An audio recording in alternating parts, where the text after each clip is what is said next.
Good morning all of you. आप सभी लोगों का बहुत-बहुत स्वागत है। सब लोग जो लोग हमारे साथ जुड़ गए हैं, वो ज़रा हमें ये बता दें ऑडियो और वीडियो सब कुछ क्लियर है? यानी कि ऑडियो और वीडियो में किसी भी प्रकार की कोई समस्या तो नहीं आ रही? सभी लोग बताइए ज़रा हमें एक बार फटाफट। ऑडियो और वीडियो में किसी भी प्रकार की कोई समस्या तो नहीं आ रही है? सब लोग बताइए। Good morning, very, very good morning. Rambali Chauhan, Manjari, Supriya. क्या हुआ देवी जी? बहुत अच्छे हैं, बहुत अच्छे हैं। आज थोड़ा बहुत स्वास्थ्य ठीक है। कल स्वास्थ्य बहुत गड़बड़ हो गया था।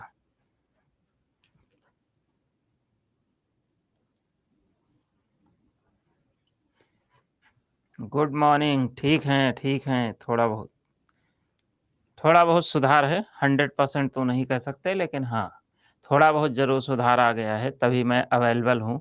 और जल्दी ठीक करना भी ज़रूरी था, क्योंकि आप लोगों का एग्ज़ाम सर पे है। ज़िम्मेदारी से हमारे कंधे दबे जा रहे हैं और आप लोगों के मतलब प्रेशर से कंधे दबे जा रहे हैं। तो दोनों लोगों के ऊपर एक समझ लीजिए रिस्पॉन्सिबिलिटी है। हम दोनों को मिलके जो करना है वो अच्छा करना है, अच्छा परफ़ॉर्म करना है। सब लोग ज़रा बताइए हमें।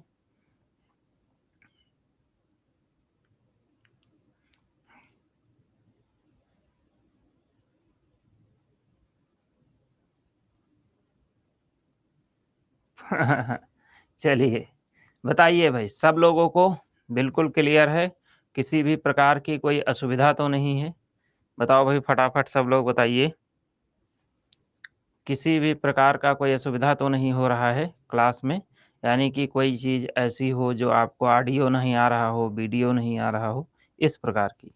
तो चलिए भई, देर नहीं करते हैं और शुरू करते हैं कारवां को, बहुत ज़ोरों से आगे बढ़ाते हैं। All is well, good. तो यहाँ पे आप सभी लोगों को, जैसा कि मैं बताता रहता हूँ, तो आप लोगों के पास तो ये ऐप है ही, इसमें कोई कहने वाली बात ही नहीं है। दूसरी चीज़ अगर हम देखें, तो यहाँ पे आप लोग को करंट अफ़ेयर्स, जॉब अलर्ट्स ये सब मिलते ही होंगे, ठीक? और हम हमेशा बताते हैं, आज भी बता रहे हैं, गुड मॉर्निंग बहुत सारा, देवी जी बहुत सारा गुड मॉर्निंग, झउआ भर के गुड मॉर्निंग। तो देखिए, यहाँ पे आप लोगों के लिए एमसीक्यू का क्लास होता है, तो आप सब लोग एमसीक्यू में ज़रूर जुड़ा करो। मैं देखता हूँ सभी तो नहीं आते हैं, वो कहीं न कहीं घूमने टहलने चले जाते हैं, थक जाते हैं, ठीक? क्या करें? ठीक-ठाक है, थोड़ा बहुत ठीक-ठाक है, सुधार है। तो चलिए भई, आज हम लोग शुरू करने वाले हैं, यानी कि कल हेडिंग डाल के फिनिश हो गया था, जिसके बारे में बीज। बीज की अगर बात करें तो बीज होते क्या हैं? सबसे पहले समझते हैं फटाफट स्पीड में। बीज में 2 फैक्ट पूछे जाते हैं। एक क्वेश्चन पूछा जाता है कि दुनिया का सबसे बड़ा बीज कौन-सा? सीड, हाँ, सीड के बारे में डिस्कस करेंगे। तो दुनिया का सबसे बड़ा बीज की जब हम बात करते हैं, तो दुनिया का जो सबसे बड़ा बीज होता है, उसकी अगर बात करें, तो जो सबसे बड़ा बीज है, तो यहाँ पे जान लेते हैं, सबसे बड़ा बीज। तो सबसे बड़ा बीज जो है, वो कौन-सा है? तो सबसे बड़ा बीज का नाम है लाडोसिया। क्या नाम है बालक? लाडोसिया नाम है। ये दुनिया का सबसे बड़ा बीज है, ठीक? और दूसरा जो सबसे बड़ा बीज होता है, वो अगर हम देखें, तो दूसरा, ये तो पहला हो गया भई, यहाँ पे पहला नंबर डाल लो। दूसरा सबसे बड़ा बीज नारियल होता है। क्या होता है? नारियल होता है, ठीक? और नारियल के अलावा अगर हम देखें, तो काजू, बादाम, दाल, सोयाबीन, ये सब क्या हैं? ये सब एक प्रकार के क्या होते हैं? बीज होते हैं। तो जैसा कि हम लोग जानते हैं, इसके अलावा अगर हम देखें, तो क्या-क्या बीज में आता है? तो बीज में अगर हम देखें, तो अपना काजू भी आएगा, अपना बादाम भी आएगा, ठीक? आलमंड। और अगर हम देखें, तो बीज जो है, इसमें अपना अ, बादाम भी आएगा और सोयाबीन भी आएगा। क्या आएगा? सोयाबीन भी आएगा, ठीक है? ये सब क्या हैं? सोयाबीन। इसकी अगर बात करें तो ये सब क्या हैं, ये हैं सब बीज हैं, ठीक है। अब इससे यहाँ पे जब सोयाबीन लिखते हैं तो ये क्वेश्चन ग्राम्स जो होते हैं, तो इससे अगर हम देखें तो एक क्वेश्चन और क्रिएट हो जाता है। क्वेश्चन क्या पूछा जाता है? क्वेश्चन पूछा जाता है कि कौन-सा ऐसा मतलब किसमें प्रोटीन प्रचुर मात्रा में पाई जाती है? ये क्वेश्चन पूछा जाता है। यानी कि मोस्ट अबंडेंट ऑफ प्रोटीन किसमें होती है सबसे ज़्यादा, या मोस्ट फाउंडेड कह सकते हैं। तो सबसे ज़्यादा प्रोटीन किसमें पाया जाता है? तो इसका आंसर क्या होगा? सोयाबीन होगा, चना होगा। बहुत अच्छे, गुड परफॉर्मेंस। आप सबने चना तो नहीं पढ़ा होगा, लेकिन हाँ, सोयाबीन ज़रूर पढ़ा होगा, ये मैं जानता हूँ। वैसे बता देते हैं, सबसे ज़्यादा प्रोटीन होती किसमें है? आप लोग भी आंसर आप लोगों का गलत ही है, सही नहीं है। सबसे ज़्यादा प्रोटीन की जब हम बात करते हैं, तो सबसे ज़्यादा प्रोटीन जो होता है, वो होता है स्पाइरुलिना में। किसमें होता है? स्पाइरुलिना में। इसके बाद जो सबसे ज़्यादा प्रोटीन होता है, वो होता क्लोरेला में। किसमें होता है? क्लोरेला में। इसके बाद अगर हम देखें, तो सबसे ज़्यादा प्रोटीन जो होता है, वो होता लाइकोप्रगन में। क्या होता है? लाइकोप्रगन में। इसके बाद चौथे नंबर पे आपका आता है सोयाबीन। क्या आता है? सोयाबीन। और इस सोयाबीन के बाद अगर हम देखें कि सबसे ज़्यादा प्रोटीन किसमें होता है, तो सोयाबीन के बाद सबसे ज़्यादा प्रोटीन होता है मूँगफली में। मूँगफली के बाद अगर हम देखें, तो मूँगफली के बाद प्रोटीन सबसे ज़्यादा किसमें होता है? तो मूँगफली के बाद सबसे ज़्यादा प्रोटीन होता है दाल में। अब देखिए, हमेशा एक चीज़ याद रखिएगा, ये सब तो सुनी ही नहीं हूँ, कैसे बताती? हाँ, यही तो फ़ायदा है पोरवाल सर से पढ़ने का, क्योंकि जो आप सुने ना हो, वो भी आपको सुनाना ज़रूरी है नहीं? अगर हम पढ़ा रहे हैं, तो मेरा दायित्व बनता है कि आपको कुछ ऐसी जानकारी मिलनी चाहिए, जो आपकी पहुँच से बाहर हो। अगर जितनी आपकी ही पहुँच है, उतनी ही मेरी पहुँच है, तो निश्चित रूप से आप में और हमारे में डिफ़रेंस क्या होगा फिर, है नहीं? फिर तो लेवल सेम हो गया। लेवल सेम होने पे काहे कि हम गुरुजी, है नहीं? गुरुजी हैं तो कुछ तो एक्स्ट्रा आना चाहिए, कुछ तो एक्स्ट्रा जानकारी होनी चाहिए। अब देखिए, बताते हैं इसके बारे में ज़रा समझिएगा। एक तुम लोगों का सिंपल सा एग्ज़ाम्पल बता देते हैं, ठीक? क्या होता है? Bed, bed, bed, bed, bed. हम जानते हैं ये जैसे नाम लिखा गया है कि तुम्हारे अंदर उलझन पैदा हो गई है तुम लोगों के अंदर, वेट करिए बता रहे हैं। लेकिन कुछ बातें सबसे पहले जान लीजिए, साइड भी हो जाएँगे। सबसे पहले बातें ये जान लीजिए कि अगर आपसे पूछा जाए कि प्रोटीन सबसे ज़्यादा किसमें होता है, ठीक?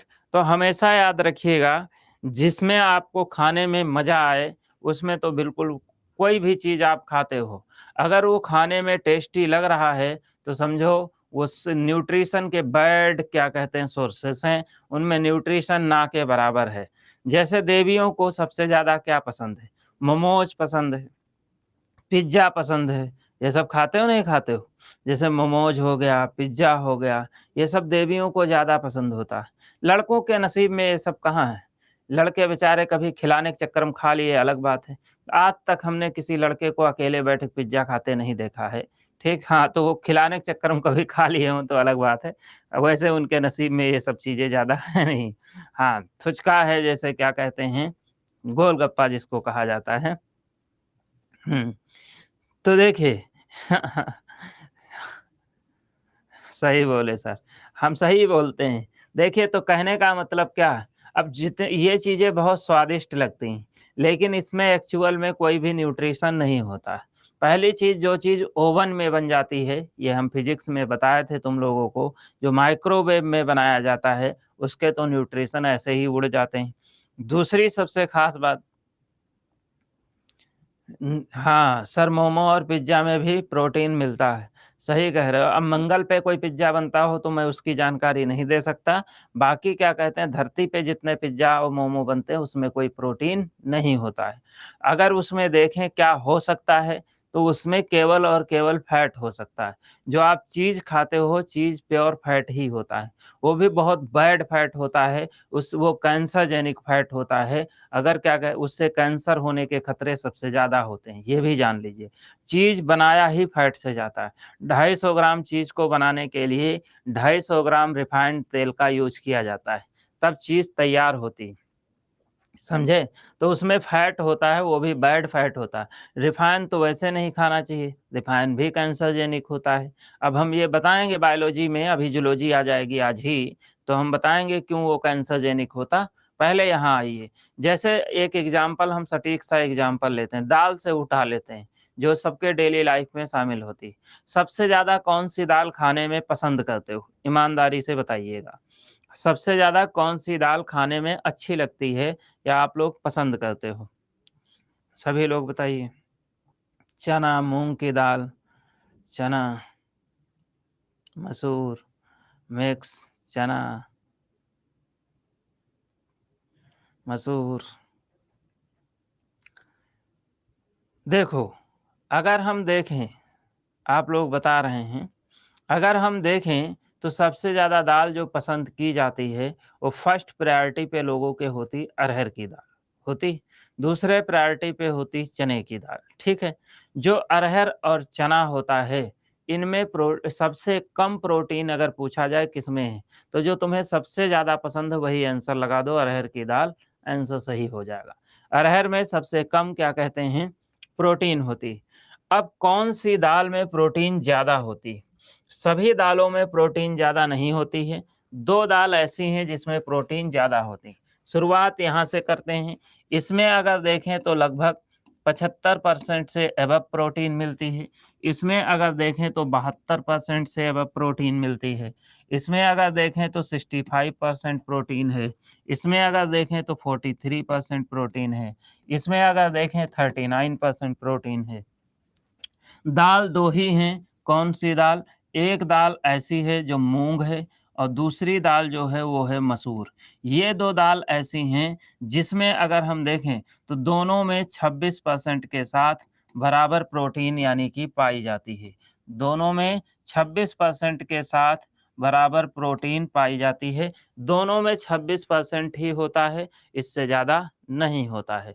तो आप सोचो अरहर-वरहर तो बिल्कुल नीचे स्थान पे आते हैं। अब ज़रा आ जाते हैं इस पे, स्पाइरुलिना होता क्या है? स्पाइरुलिना की अगर बात करें, तो स्पाइरुलिना और क्लोरेला, इन दोनों की जब हम बात करते हैं, तो ये दोनों एक प्रकार के एल्गी होते हैं। क्या होते हैं? एल्गी होते हैं। एल्गी यानी कि शैवाल होते हैं। अब इनसे अगर देखें, तो स्पाइरुलिना के बारे में जान लीजिए। स्पाइरुलिना से आपका क्वेश्चन नहीं बनता है। ठीक है?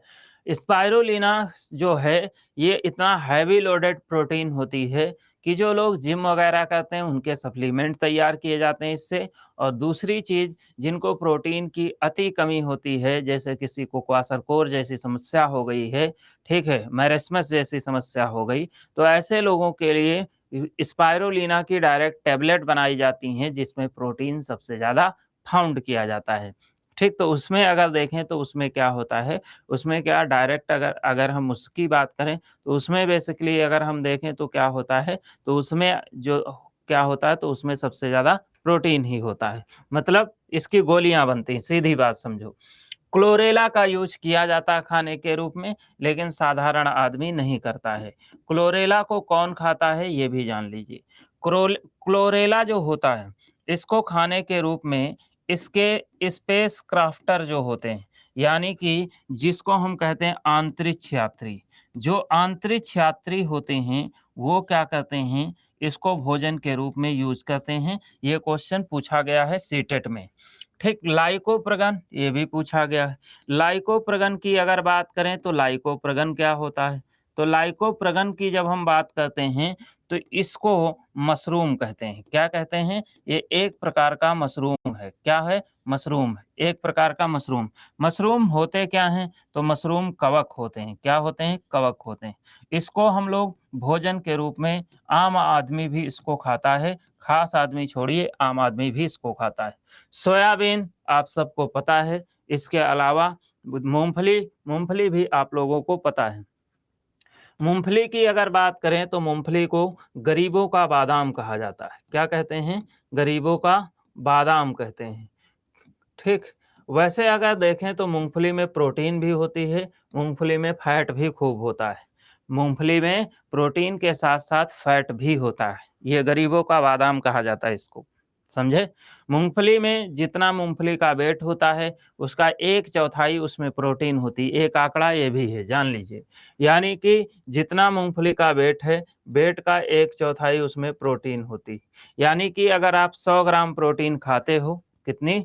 100 ग्राम अगर प्रोटीन खाते हो, तो आपको उससे अगर देखें 100 ग्राम प्रोटीन खाते हो, तो आपको 25 ग्राम 100 ग्राम मूँगफली खाते हो, तो 25 ग्राम आपको क्या मिलेगी? प्रोटीन मिलेगी। ठीक। मशरूम आप खाते हो, हम खाते हैं, मार्केट में मिलता मशरूम की सब्जी बनती बालक, सब मशरूम खाते हैं। तो यहाँ पे अगर देखें तो क्या होता है? 1/4। लेकिन क्या मूँगफली की बात नहीं कर रहे हैं, मूँगफली के दाने की बात कर रहे हैं। और हाँ, ये भी जान लीजिए, मूँगफली के दाने अगर कच्चे खाते हो तो 25 ग्राम मिलेगी, ठीक है? अब अगर उसको बढ़िया तुम क्या कहते हैं खस्ता बना के खाते हो, तो उसमें 5 ग्राम मिलेगी, ठीक है? क्योंकि उसको भूनने से उसके न्यूट्रिशन नष्ट हो जाते हैं, यानी कि भूनने से उसके पोषक तत्व नष्ट हो जाते हैं। समझ में आई बात? क्लियर है यहाँ तक? यहाँ तक क्लियर है? बोलिए सभी लोग फटाफट। अब देखो, अब थोड़ा पौधों के बारे में भी बात कर लेते हैं। दुनिया में जितने भी पौधे हैं, चाहे जिसकी खेती हो, चाहे सोयाबीन की, एक और सोयाबीन से याद आ गया, सोयाबीन का सबसे ज़्यादा उत्पादन कहाँ होता है? तो सोयाबीन का सबसे ज़्यादा उत्पादन मध्य प्रदेश में होता है। इसीलिए मध्य प्रदेश को सोया प्रदेश कहा जाता है। क्या कहते हैं? सोया प्रदेश कहते हैं, ये भी याद रखिएगा। ठीक। सोयाबीन का सर्वाधिक उत्पादन जो होता है वो कहाँ होता है? एमपी में, इसीलिए उसको सोया प्रदेश कहते हैं। अब देखो, जैसे हम बात करने वाले थे किसके बारे में? हम बात करने वाले थे, ये क्या बहुत लाइट है? तो हम बात करने वाले थे किसके बारे में? पौधों के बारे में। तो जितने भी इस धरती पे पौधे हैं, उन पौधों की अगर बात करें, तो सभी पौधों को नाइट्रोजन की आवश्यकता होती है। कुछ मिले या ना मिले, लेकिन नाइट्रोजन की आवश्यकता सभी पौधों को होती है। अब नाइट्रोजन की आवश्यकता होती है तो नाइट्रोजन की पूर्ति कैसे होती है? अब ज़रा समझिएगा। यहाँ से भी क्वेश्चन कई सारे क्रिएट होते हैं। पौधों को नाइट्रोजन की आवश्यकता होती है, तो पौधों को नाइट्रोजन जो मिलती है, वो ज़मीन से मिलती है। कहाँ से मिलती है? ज़मीन से मिलती है। एक क्वेश्चन पूछा गया है कि पौधों को सर्वाधिक नाइट्रोजन कब प्राप्त होती है? ठीक। तो पौधों को सर्वाधिक नाइट्रोजन की अगर बात करें, लेकिन उससे पहले ये भी जान लीजिए, पौधे जो हैं वो नाइट्रोजन को लेते तो हैं। बादाम में कितना होता है? क्या बादाम वगैरह फैट के सोर्सेस होते हैं, समझे? हमने तो नहीं बताया बादाम में प्रोटीन, ये बताया हूँ कि बादाम बीज है, ठीक है? ये नहीं बताया बादाम में प्रोटीन, वो फैट का सोर्स होता है, ठीक? ध्यान दीजिए इधर। तो यहाँ पे अगर हम देखें, तो पौधों को नाइट्रोजन की आवश्यकता तो होती ही, लेकिन कभी भी कोई भी पौधा नाइट्रोजन को डायरेक्ट रूप से कभी एब्ज़ॉर्ब नहीं करता है। यानी कि नाइट्रोजन को कोई भी प्लांट डायरेक्ट रूप में नहीं लेता। तो सवाल ये उठता है, फिर किस रूप में लेता? तो अगर हम देखें, तो पौधे जो नाइट्रोजन को लेते हैं, वो नाइट्रेट के फॉर्म में लेते हैं।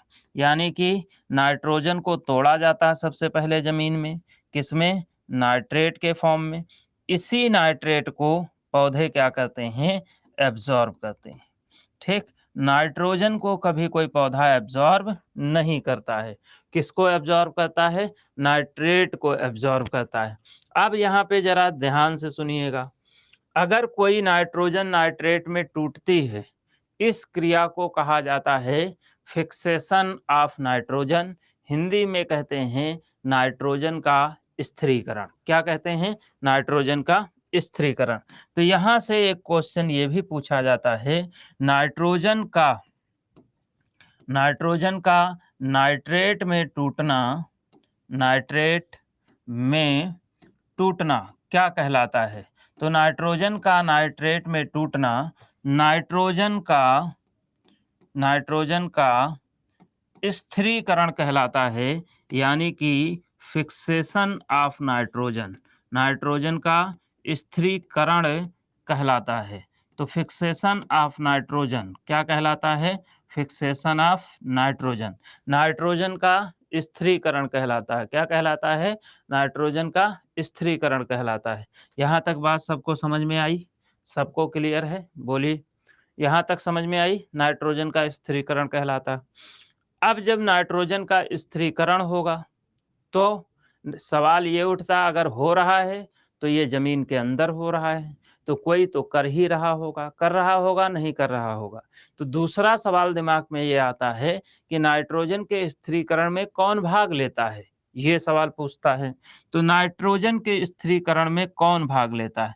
तो नाइट्रोजन के स्थिरीकरण में कौन भाग लेता है ये जान लो।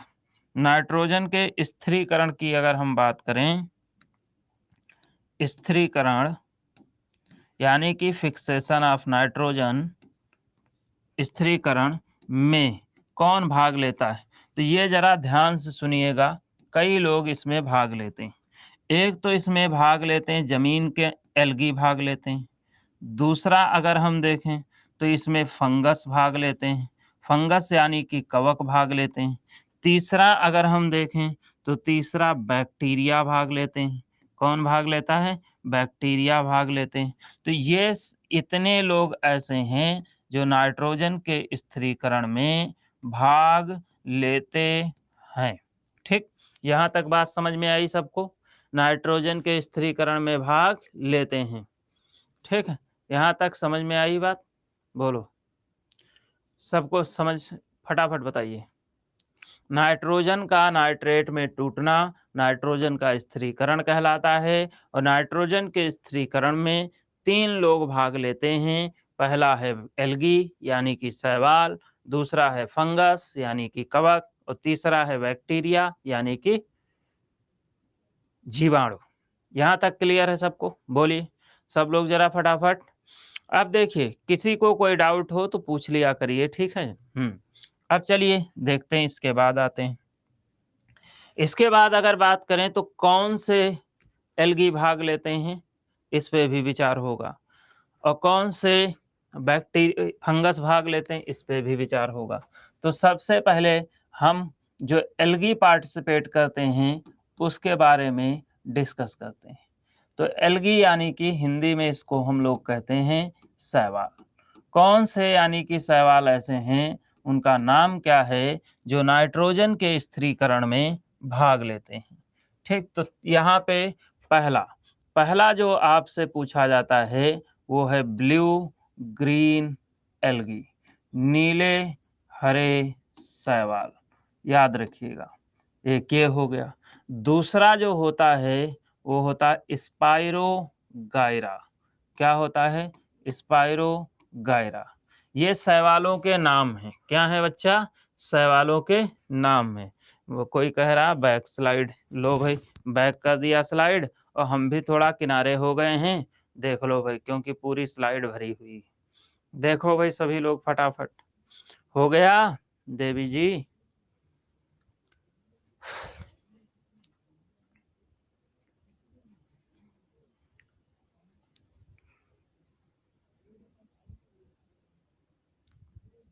ले पढ़ पढ़ लो बालक, बाद हम पूछ लेना CS में कितना आएगा, ठीक है? पहले पढ़ो, ठीक।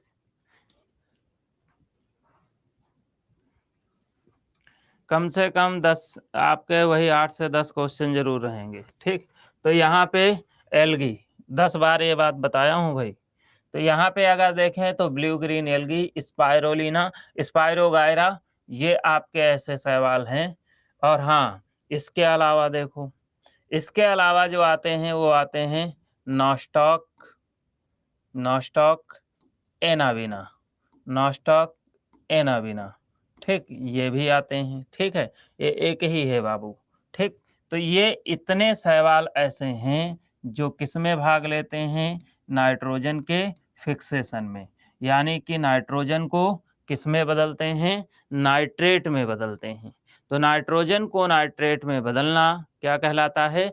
फिक्सेशन ऑफ नाइट्रोजन कहलाता है, जो पिछली स्लाइड पे मैंने बताया है। और कौन कौन से उसमें भाग लेते हैं? तो शैवाल भाग लेते हैं, कवक भाग लेते हैं और बैक्टीरिया भाग लेते हैं।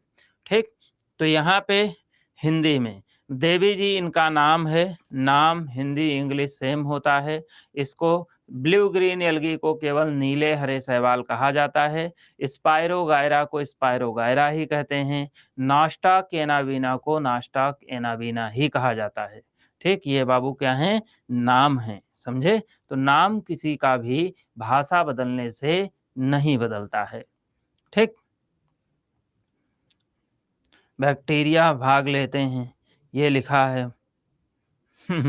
हाँ, बैक्टीरिया भी भाग लेते हैं। अभी सब पे आएंगे एक एक करके। ठीक है, अब देखो रंजना, समझ में आया बेटा? बोलो, समझ में आ गया? क्लियर है यहाँ तक? बोलिए सभी लोग। रंजना जल्दी बोलो बेटा, नेक्स्ट हम करें।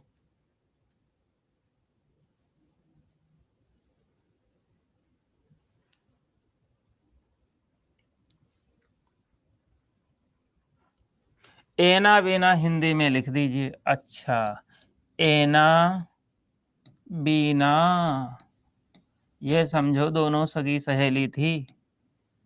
ठीक, एना बीना, समझे? अब क्लियर है? कोई दिक्कत? ठीक, देखिए अब आ जाते हैं कवक पे। कौन से कवक भाग लेते हैं? तो कवक को इंग्लिश में हम लोग कहते हैं फंगस, हिंदी में हम लोग कहते हैं कवक।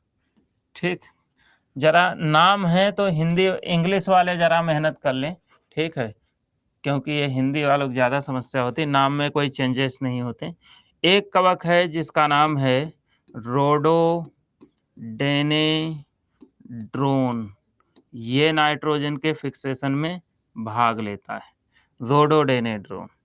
दूसरा जो है उसका नाम है रोडोमेरिया। क्या नाम है? रोडोमेरिया। तो ये नाइट्रोजन के फिक्सेशन में क्या करते हैं? भाग लेते हैं। ठीक, दूसरी एक सबसे खास नोटिफिकेशन क्या है?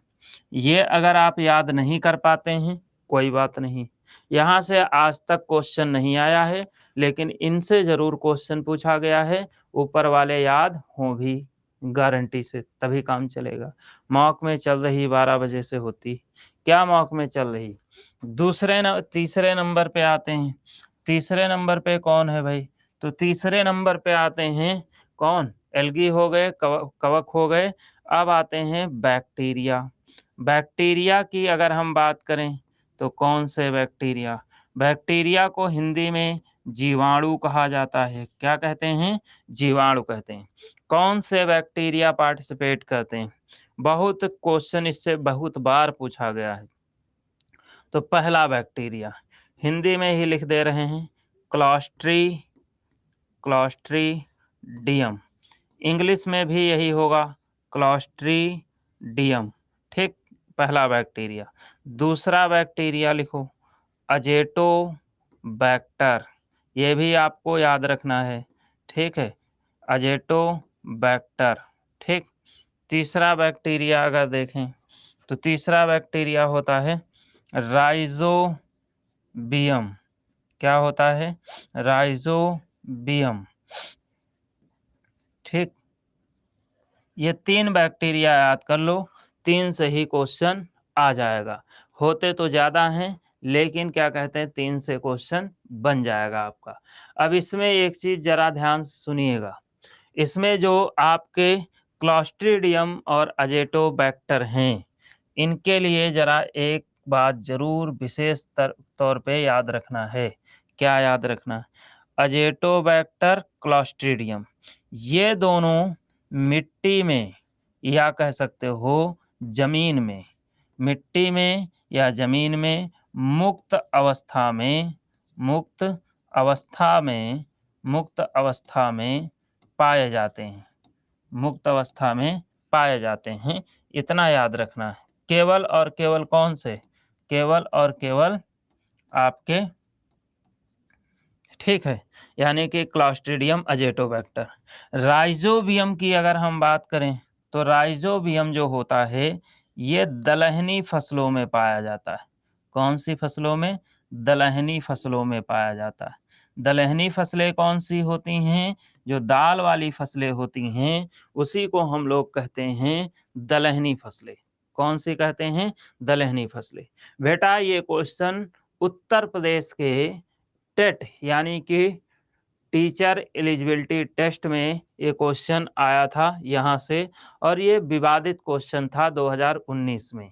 सीटेट में भी ये कई बार पूछा जा चुका है, सीटेट में भी कई बार आया। ठीक है, और ये आपको प्रैक्टिस सेट में मिलते भी होंगे, ये भी हमें भरोसा है। ठीक, जब आप प्रैक्टिस सेट सॉल्व करते होंगे तो उसमें भी मिलते होंगे। ठीक है, उसमें भी मिलते होंगे, ये मुझे पूरी गारंटी है। तो यह वो विवादित क्या था? क्वेश्चन ये पूछा गया था, सर प्लांट में होने वाले रोग। वेट करो, अभी कहाँ, थोड़ा वेट करो। तो यहाँ पे अगर देखें तो क्लॉस्ट्रिडियम क्वेश्चन ये किया गया था, कौन सा ऐसा बैक्टीरिया है जो मिट्टी में मुक्त रूप में यानी कि फ्री स्टेट में पाया जाता है? तो उसमें ऑप्शन दोनों दे दिया, क्लॉस्ट्रिडियम अजेटोबैक्टर। अब वहाँ के एग्जाम ने माना था किसको? अजेटोबैक्टर को, लेकिन आंसर तो दोनों सही थे। तो ऐसा कभी-कभी विवाद हो जाता, लेकिन हर स्टेट में विवादित सवाल आए ऐसा नहीं होता। लेकिन हाँ, ये ज़रूरी है हर पेपर में एक ना एक क्वेश्चन ऐसा होता जो विवादित होता, जिसको लेके लोग कोर्ट में जा सकते हैं। यहाँ तक बात समझ में आ गई? बोलिए, यहाँ तक क्लियर है? कोई दिक्कत तो नहीं? फटाफट बोलिए भाई, क्लियर है? तो ये इसमें इसको अगर नहीं याद कर पाए फंगस को तो कोई बात नहीं है, लेकिन बैक्टीरिया और क्या कहते हैं एल्गी, ये दोनों आप लोगों को क्लियर याद भी होने चाहिए। नाम थोड़े कठिन हैं, कोई बात नहीं है। ठीक है, हम इनसे भी ज़्यादा जटिल हैं, ये तो हमारे आगे मुन्ना हैं, बाबू हैं, इनको तो हम तुरंत याद कर लेंगे, ऐसा सोचना चाहिए। चलिए, अब ये ऐसे हैं जो नाइट्रोजन के फिक्सेशन में यानी कि नाइट्रोजन के स्थिरीकरण में भाग लेने वाले थे। बताया ना कौन कौन भाग लेता था? Algae, fungus, bacteria. हो गया। तो इससे पौधों को नाइट्रोजन क्या होती है? मिलती है। इससे पौधों को क्या मिलती है? नाइट्रोजन मिलती है। अब इससे पौधों को नाइट्रोजन मिल गई, चलो ठीक है, यहाँ तक बात समझ में आ गई। ठीक, लेकिन सभी पौधे ऐसे हैं जो क्या कहते हैं, देखो, अब कुछ पौधे ऐसे हैं जिनको जो मिट्टी से नाइट्रोजन मिलती है ज़मीन से, उसी से उनकी पूर्ति हो जाती है। कुछ ऐसे हैं जो क्या कहते हैं उनमें कमी रहती है तो हम उसमें खाद डालते हैं। होता नहीं होता? तो चलो इस पे भी थोड़ी चर्चा कर ही लेते हैं। तो इस पे अगर हम चर्चा करें तो इसमें क्या चर्चा की बात होगी, ज़रा समझते हैं।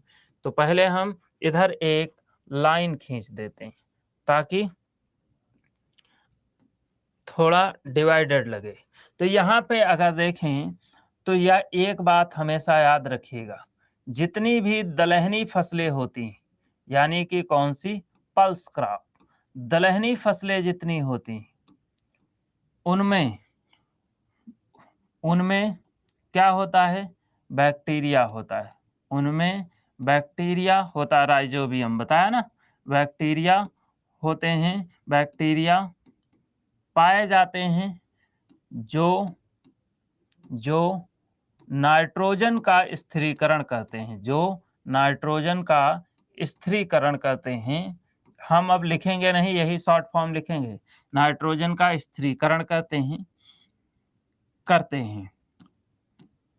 इसीलिए खेती होती है तुम लोगों के घर में, बोलो भाई, इसीलिए, ठीक, इसलिए दलहनी फसलों में खेती होती नहीं होती? दलहनी फसलों में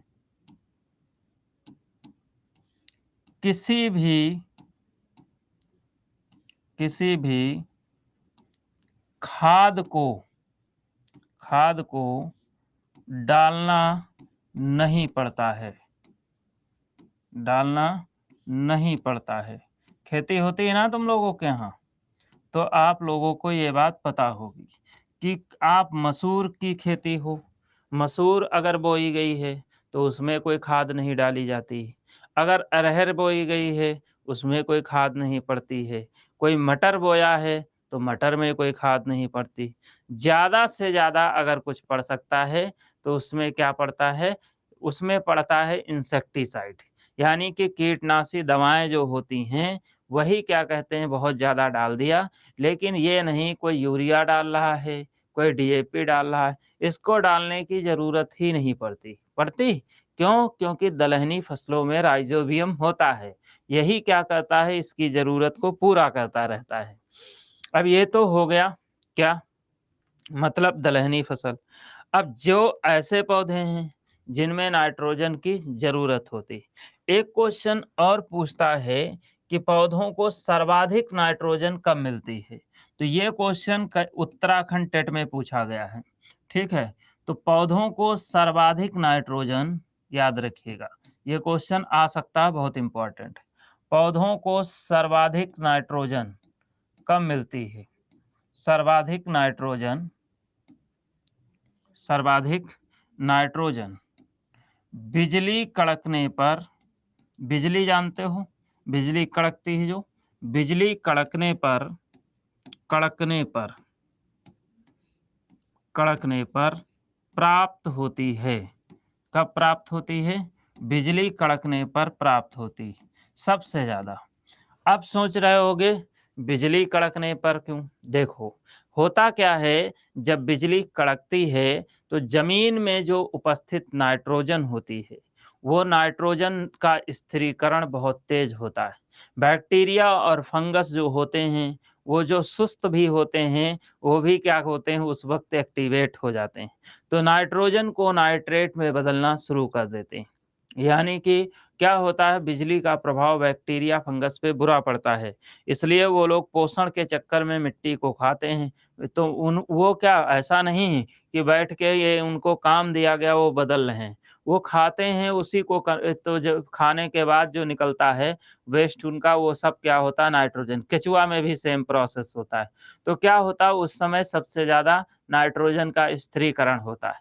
यही कारण है कि साधारण दिनों की अपेक्षा बरसात के दिनों के जो पौधे होते हैं, यानी कि जो बरसाती पौधे होते हैं, वो ज़्यादा हरे-भरे दिखाई देते हैं। याद करिए, मैंने बताया था अगर पौधों का रंग पीला है, तो उसके पीछे 2 ही तत्व कम होते हैं, या तो नाइट्रोजन कम होगा या तो मैग्नीशियम कम होगा। याद है, नहीं याद है? ठीक है? समझ में आई बात? तो ये सवाल पूछा जाता है, तो ये याद रखिएगा, बिल्कुल रट्टा मार दीजिए कि बिजली कड़कने पर सबसे ज़्यादा नाइट्रोजन का स्थिरीकरण होता है।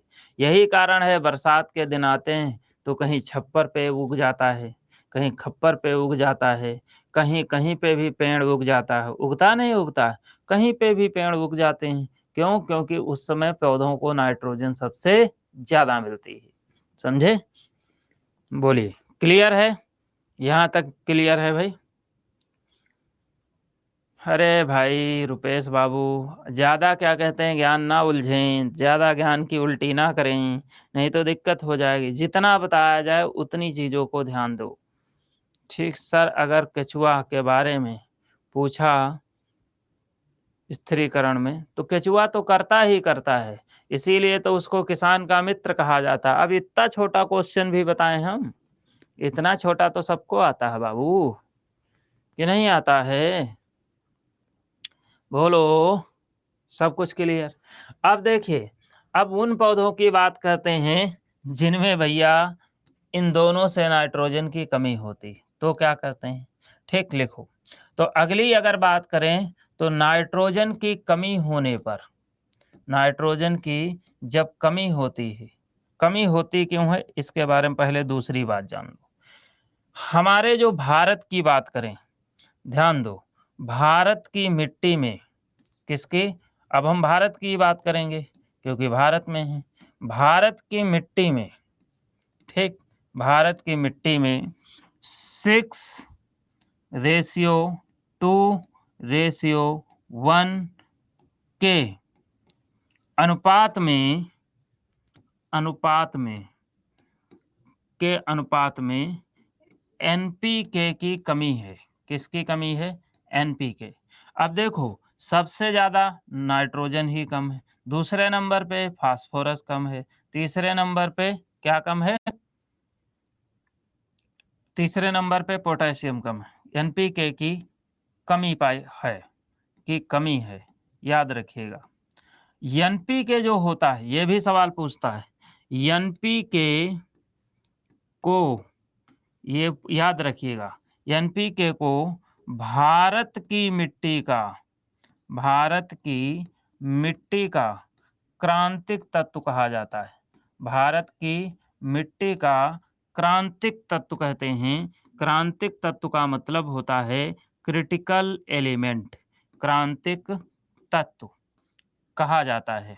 ठीक। अब देखो, अगर नाइट्रोजन की सबसे ज्यादा कमी है या एनपीके की सबसे ज्यादा कमी है, तो इसका इलाज क्या है? इसका इलाज यही है कि फर्टिलाइजर हम डालेंगे नहीं डालेंगे। तो नाइट्रोजन की कमी को पूरा करने के लिए क्या करते हैं? पहले ये पॉइंट आता है।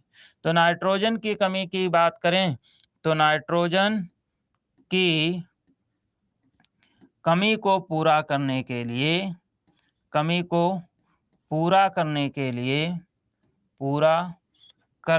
लिए कौन से फर्टिलाइजर पड़ती है? बोलो। पूरा करने के लिए, नाइट्रोजन की कमी को पूरा करने के लिए हम यूरिया का छिड़काव करते हैं। किसका छिड़काव करते हैं? यूरिया का छिड़काव करते हैं। यही होता है, नहीं होता है तुम्हारे खेती में? छिड़काव करते हैं, यही करते हो ना, कि इसके अलावा कुछ और करते हो? यूरिया का छिड़काव होता है। ठीक। अब देखो, स्लाइड चेंज करें भाई, बोलिए, स्लाइड चेंज कर दें। तो यूरिया का छिड़काव करते हैं। ठीक है। अब यूरिया के बारे में भी थोड़ी बात आती है। क्या आती है? यूरिया की अगर बात करें तो यूरिया का फार्मूला क्या होता है, ये भी जान लो। यूरिया का फार्मूला होता है NH2CO NH2। ठीक, ये फार्मूला होता है। पहला यूरिया प्रयोगशाला में यानी कि लैब में बनने वाला फर्स्ट ऑर्गेनिक कंपाउंड है। यूरिया प्रयोगशाला में बनने वाला, यानी कि प्रयोगशाला का मतलब लैब, प्रयोगशाला में बनने वाला, याद रखिएगा, ये भी क्वेश्चन आता है, बनने वाला पहला ऑर्गेनिक कंपाउंड है, यानी कि पहला कार्बनिक यौगिक है, ऑर्गेनिक कंपाउंड। ठीक, पहला ऑर्गेनिक कंपाउंड है जिसको लैब में डेवलप किया गया था। ठीक है। तो लैब में डेवलप होने वाला पूछा जाए कौन सा फर्स्ट ऑर्गेनिक कंपाउंड है, तो आंसर क्या होगा? यूरिया होगा। यूरिया को होलर साहब ने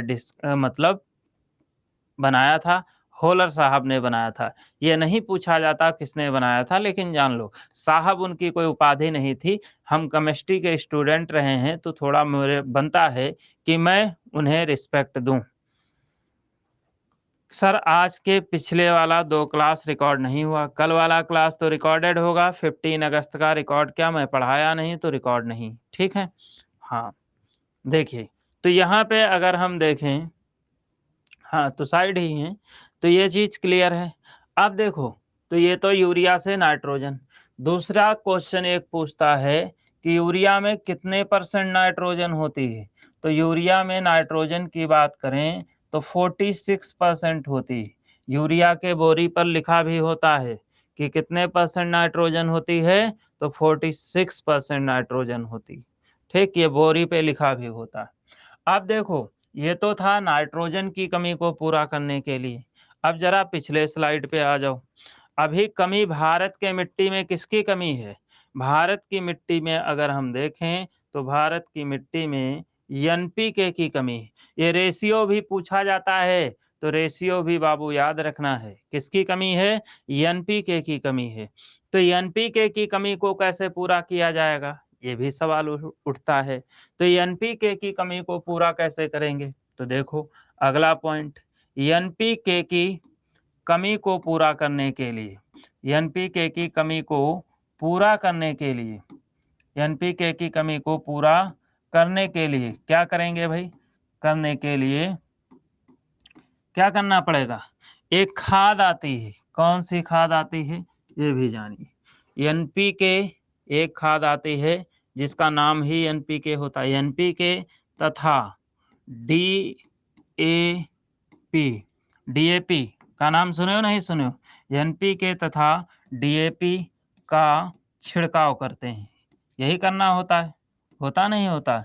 छिड़काव करते हैं, ठीक, छिड़काव करते हैं।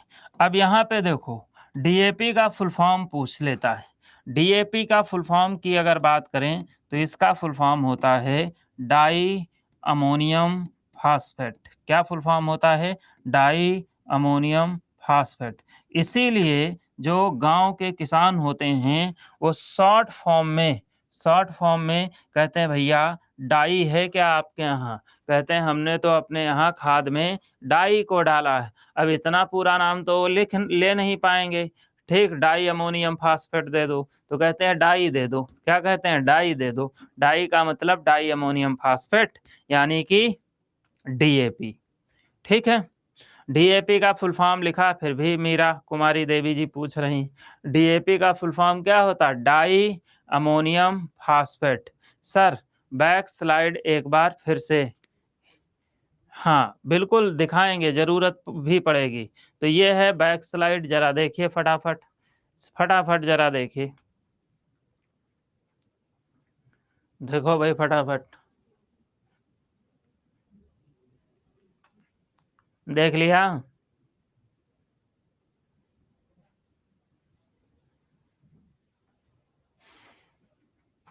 एनपीके का full form nitrogen phosphorus potassium, यही होता है एनपीके, ठीक, nitrogen phosphorus potassium, nitrogen phosphorus potassium, nitrogen phosphorus potassium. हो गया? बोलो, चेंज कर दिए? अब बताओ फटाफट बताओ, हो गया? डन? डन, बहुत अच्छे। नेक्स्ट पे आ जाओ। तुम लोगों को अब ये लगा होगा कि साइंस पढ़ रहे हो, मुझे जहाँ तक लगता है, ठीक। इतनी डिटेल कभी पढ़े तुम लोग? ये सब एग्जाम ओरिएंटेड है, सब इससे एग्जाम में क्वेश्चन आता है, ठीक है। इसलिए जो साइंस एकेडमिक में है वो साइंस यहाँ नहीं पढ़ाई जाती बाबू। वही अगर पढ़ना हो तो आप लोग ने तो हाई स्कूल इंटर में पढ़ा ही पढ़ा है, फिर क्वेश्चन क्यों नहीं हो पाते हैं? इसीलिए नहीं हो पाते हैं कि लोग करे तो एमएससी हैं लेकिन साइंस का क्वेश्चन गलत हो जाता है, क्योंकि यहाँ सब क्वेश्चन क्या कहते हैं, अलग टाइप के आते हैं। लग रहा है अब खेती करने लगे हैं। आपको बता दूं मेरे पास खेती भी है, लेकिन मैं, फादर मेरे एक्सपायर कर गए हैं अभी 2022 में। तब फादर के एक्सपायर होने के बाद मैं अपने खेतों को, एक खेत को देखा था, फिर बाकी खेतों को देखा कि मेरे खेत हैं कहाँ पे, क्या खेती होती है, तब ये मुझे पता चला। अदरवाइज तो मैं खेती के बारे में जानता भी नहीं था, लेकिन ये सब मुझे पता है कि क्या होता। यही होता पढ़ाई का फायदा। देखिए अब यहाँ पे ये तो हो गया भाई, इसकी कमी पूरा कर दी। अब डीएपी है, एनपीके है, तो एक चीज ये भी जान लीजिए, खाद जो होती है वो कितने प्रकार की होती है। गुड परफॉर्मेंस देवी जी, खाद की अगर हम बात करें तो जरा समझिएगा, यानी कि फर्टिलाइजर, इंग्लिश मीडियम वाले जानेंगे फर्टिलाइजर, हिंदी वाले खाद कहते हैं। वैसे शुद्ध शब्द होता है उर्वरक, ठीक, क्या होता? उर्वरक। लेकिन हम उर्वरक सुने तो हैं ही, उर्वरक लिख के आएगा समझ तो जाएंगे, तो हम पढ़े क्यों इतना कठिन? पढ़ते हैं सीधे खाद, देसी भाषा, ठीक है। देखिए समझिए, अब उर्वरक जो होती है ये 2 प्रकार की होती है। एक होती है जिसको हम कहते हैं बायो फर्टिलाइज़र, जिसको हिंदी में कहा जाता है जैविक खाद। क्या कहते हैं? जैविक खाद कहते हैं। खाद होगा, खाद्य नहीं होता। ठीक, माफ़ी चाहते हैं। तो एक होता है जैविक खाद, दूसरी होती केमिकल फर्टिलाइज़र, जिसको हम लोग कहते हैं रासायनिक खाद।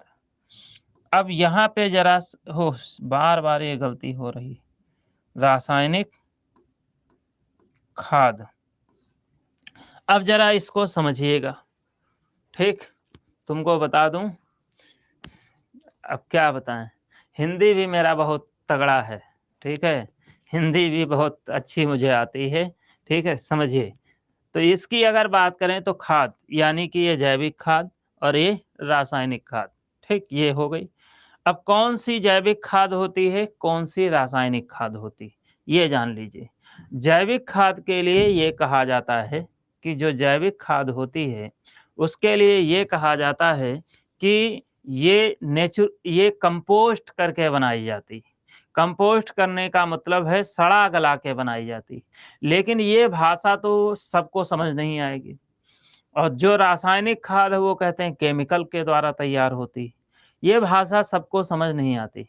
देसी नुस्खे में समझिए कि जितनी ऐसी खाद हैं जो नेचुरल रिसोर्सेस से यानी कि प्राकृतिक चीज़ों से बनती है, वो कौन-सी होगी? वो होगी जैविक खाद। और जितनी ऐसी खाद है जो लैब में बनाई जाएगी यानी कि प्रयोगशाला में बनेगी, वो सब कौन-सी खाद होगी? वो सब होगी रासायनिक खाद। फ़र्क इतना है, यहाँ पे एक किसान फटा हुआ कपड़ा, फटे हुए हालात में वो क्या करता है, खेतों में जैविक खाद बना रहा होता है। और ये लोगों में फ़र्क इतना होता है, ये बढ़िया टाई बेल्ट लगाए, राजा बाबू बने, एसी कमरे में बैठ के ये खाद बना रहे होते हैं। फ़र्क इतना है, ठीक है? हाँ, असरदार सबसे ज़्यादा कौन-सी है? तो असरदार तो सबसे ज़्यादा यही है, लेकिन इसके नुकसान भी हैं। क्या नुकसान हुए? ये बताएँगे। चलिए, तो अब ज़रा आ जाते हैं, ये बता देते हैं कौन-कौन सी जैविक खाद होती हैं और कौन-कौन सी रासायनिक खाद होती हैं। तो पहली अपनी हेडिंग है जैविक खाद। जैविक खाद की अगर बात करें, तो इसमें कौन इसके उदाहरण हैं? जैविक खाद के सबसे अच्छे उदाहरण कौन से हो सकते हैं, जो एग्ज़ाम में पूछते हैं? जैसे एक तो तुम लोग गोबर ही ले सकते हो। गोबर जानते हो? गोबर। कह दो गुरुजी यही तो दिमाग में भरा है, जो निकल नहीं रहा। ये तो हम जानते हैं, इससे हम पीड़ित हैं। मज़े ले रहे हैं तुम लोगों के। देखिए, तो यहाँ पे अगर देखें, तो यहाँ पे अगर बात करें, तो गोबर जो होता है, अब तुम सोच रहे होगे गाय का गोबर, भैंस का गोबर, ठीक?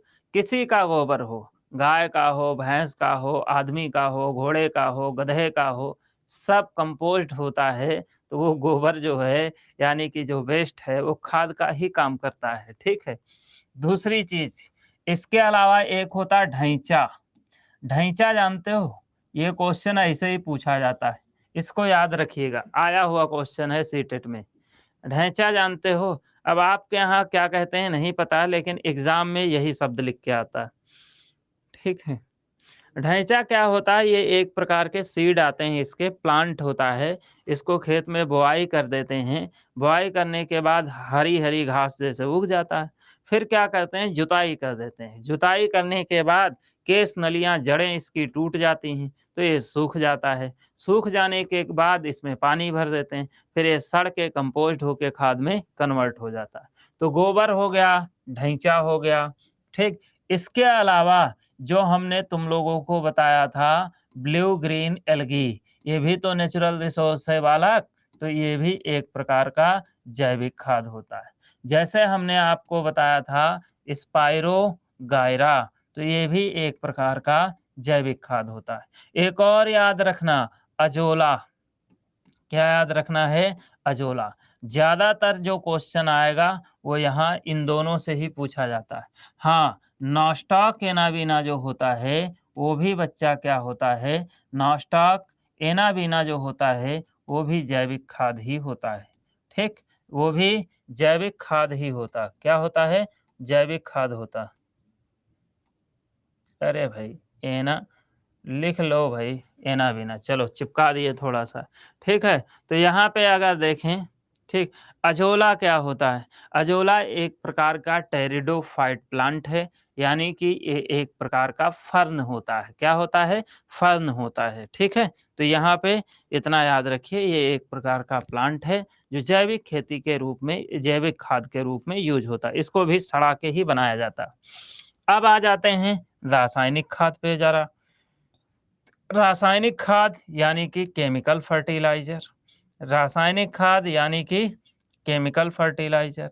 केमिकल फर्टिलाइजर की जब हम बात करते हैं तो कौन सी होती, तो उसकी अगर बात करें तो इसमें आ जाएगा तुम्हारा यूरिया आएगा, क्योंकि यूरिया तो भाई केमिकल है।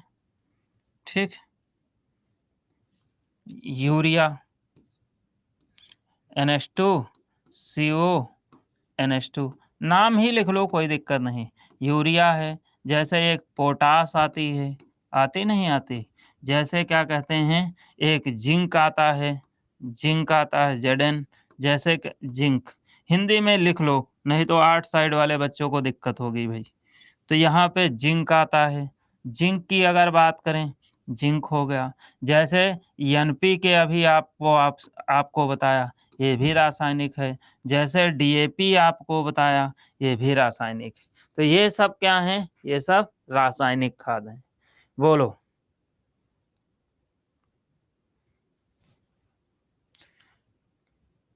पोटास, जिंक, NPK, हाँ, ये समझ में आ गई बात। बोलो, सब कुछ समझ आ गया, क्लियर है, कोई डाउट तो किसी को नहीं है भाई, बोलिए फटाफट, किसी को किसी भी प्रकार का कोई डाउट तो नहीं। अपनी तरफ से बाबू मैं पूरी मेहनत करता हूँ, अपनी तरफ से पूरी जानकारी देता हूँ, अपनी तरफ से आपको अच्छे से अच्छा पढ़ाता हूँ। फिर भी अगर कोई कमी रह जाए तो उसके लिए माफ़ी चाहता हूँ, और आप पूछेंगे तो दोबारा समझा देंगे, इतना कर सकते हैं।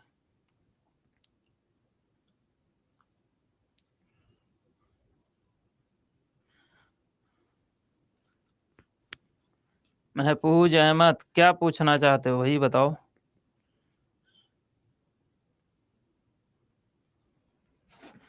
MCQ का PDF नहीं देते हैं, उसका भी PDF दे देंगे बाबू, सब सेव रखा हूँ, PDF दे देंगे। लगातार बैक टू बैक क्लास होती, एक स्टूडियो से मुझे दूसरे स्टूडियो में भागना पड़ता है, सबका एग्ज़ाम लगा हुआ है, जिम्मेदारी अचानक सिर पे हमारे आ गई है, तो थोड़ा क्या कहते हैं, आप भी कोऑपरेट करें। वही शायरी याद रखें, शिकवा तो बहुत होंगे, शिकवा शिकवा शिकायतें तो बहुत हैं गालिब, शिकवा और शिकायतें बहुत हैं गालिब, हम मिले तो सही, मिलते ही नहीं तो ना शिकवा होता ना शिकायतें होती। दे देंगे, दे देंगे। NPK में क्या है, यही तो बता रहे हैं, नाइट्रोजन है, फास्फोरस है, पोटेशियम है। ठीक है, चलो ठीक है, मिल जाएगा बालक, मिल जाएगा। चलो अब देखो जरा, एक सवाल हम तुम लोगों से पूछ लेते हैं, जरा बताइए आंसर। बहुत सिंपल सा क्वेश्चन है, ऑप्शन देंगे, क्वेश्चन देंगे। क्वेश्चन है कि जैविक खाद है, पहला ऑप्शन नीम, दूसरा ऑप्शन यूरिया, तीसरा ऑप्शन पोटास, चौथा ऑप्शन इनमें से कोई नहीं, नन ऑफ दीज। बताओ इसका आंसर क्या होगा। गुड परफॉर्मेंस, बहुत अच्छे, बहुत अच्छे। बी कैसे हो गया, कोई बी बता रहा है। भी तो बिल्कुल क्या कहते हैं, ये मान लो क्लास में अगर धृतराष्ट्र बन के बैठे हो तो अलग बात है, कुछ भी बता दो, अदरवाइज भी तो गुड़िया ने डी बताया है।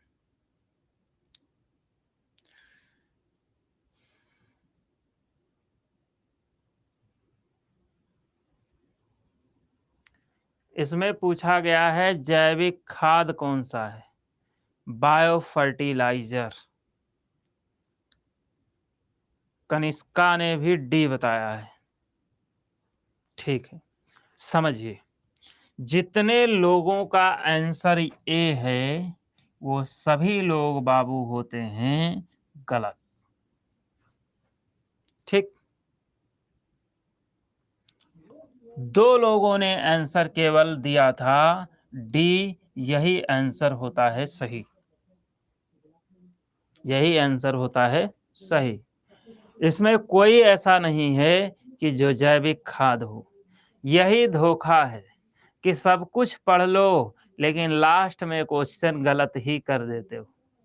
ठीक, हाँ, देखिए समझिए, नीतू देवी जी देख लिए थे, बता देते हैं, ये क्वेश्चन बहुत जरूरी है। यहाँ पे जरा इसको अब समझिएगा क्या होता। अगर इसको समझने की हम बात करें तो जो नीम जैसे हमने लिखा, 95% लोगों ने नीम आंसर लगाया है, 95% लोगों का आंसर गलत है। जरा इसको समझिए। अगर इसको समझते हैं तो क्या होता है, जैसे नीम जो होता है, जैसे नीम लिखा आपके दिमाग में क्लिक कर गया, ये नेचुरल नीम की बात हो रही, तो हम मान लेते हैं बिल्कुल सही तुमने सोचा है। नेचुरल नीम जो होता है, अगर वही नीम है जिसको आपने सोचा नेचुरल नीम, यानी कि ये जैविक नीम है। और जो जैविक नीम होता है बाबू, इस जैविक नीम की अगर बात करें तो इसमें तीक्ष्ण गंध होती है कि अगर तुम इसको अपने खेत में डाल दिए तो जो बैक्टीरिया फंगस हैं वो भी बेचारे गंध में मर जाएंगे, जो केचुआ हैं वो भी गंध में मर जाएंगे। तो आप क्या कहते हैं, फर्टिलाइजर बढ़ने की जगह तुम्हारे खेती की जैविक क्या हुई, घट गई, तो तुम्हारी और उपजाऊ शक्ति घट जाएगी ना, और खाद कम हो जाएगी, खाद कम कर देगा। इसलिए इसका यूज खेती में खाद के रूप में नहीं होता। हाँ, जैविक नीम का यूज केवल और केवल एक चीज में किया जाता है जिसको कहते हैं कीटनाशी। क्या कहते हैं, कीटनाशी। जब ये कहा जाए कि नीम कौन सी खाद है, तो जरा बाबू इसको गौर करिएगा। नीम जब खाद के बारे में कह दे कि नीम कौन सी खाद है, तो उसका आंसर लगाना है रासायनिक खाद है। कौन सी खाद है, रासायनिक खाद। नीम जो होता है वो रासायनिक खाद की जब बात करें तो रासायनिक है। और जब हम नेचुरल नीम की बात करते हैं, यानी कि जब हम जैविक नीम की बात करते हैं, तो याद रखिएगा जैविक नीम का यूज जो होता है वो इंसेक्टिसाइड में होता है, कीटनाशी में होता है, ना कि फर्टिलाइजर के रूप में। यहाँ ये लास्ट पॉइंट है जो बहुत इंपॉर्टेंट है। जैविक नीम का प्रयोग, जैविक नीम का प्रयोग, ठीक, जैविक नीम का प्रयोग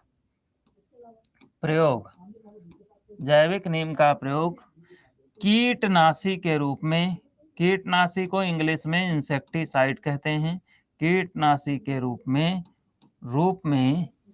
होता है, रूप में होता है। ठीक, ये याद रखना है, में होता है। ठीक, क्लियर।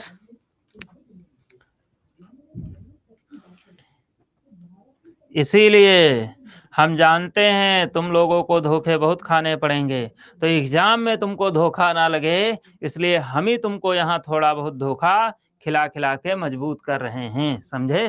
क्लियर हो गया, अब तो कोई समस्या नहीं। आप कितना भी एग्जाम धोखा देने की कोशिश करे, हम उसके धोखा को भी अपने पास रखते हैं, हम यही बच्चों को धोखा देकर मजबूत बना देते हैं, तो एग्जाम में धोखा नहीं दे पाता है। क्लियर। ऐसे डटे रहेंगे। चलिए, अब अपना बीज खत्म होता है, अब आ जाते हैं, ये देखो बीज, ठीक। तुम लोग को वैसे बीज सुन के एक ही दिमाग में बीज ही आता होगा, बस इसके अलावा दिमाग में कुछ नहीं आता हो। मूंग में पापा जी मिलाकर रखते हैं। अच्छा, चलिए ध्यान दीजिए। हाँ, ये सब यूज होता है इंसेक्टिसाइड में। अब जो अपनी हेडिंग आती है वो आती है प्लांट हार्मोन। जान लीजिए, बहुत इंपॉर्टेंट है, यहाँ से एक क्वेश्चन जरूर मिलेगा। जितने हार्मोन बता दें उतने को याद कर लीजिए। एक हार्मोन होता है जिसका नाम है जिब्रेलिन।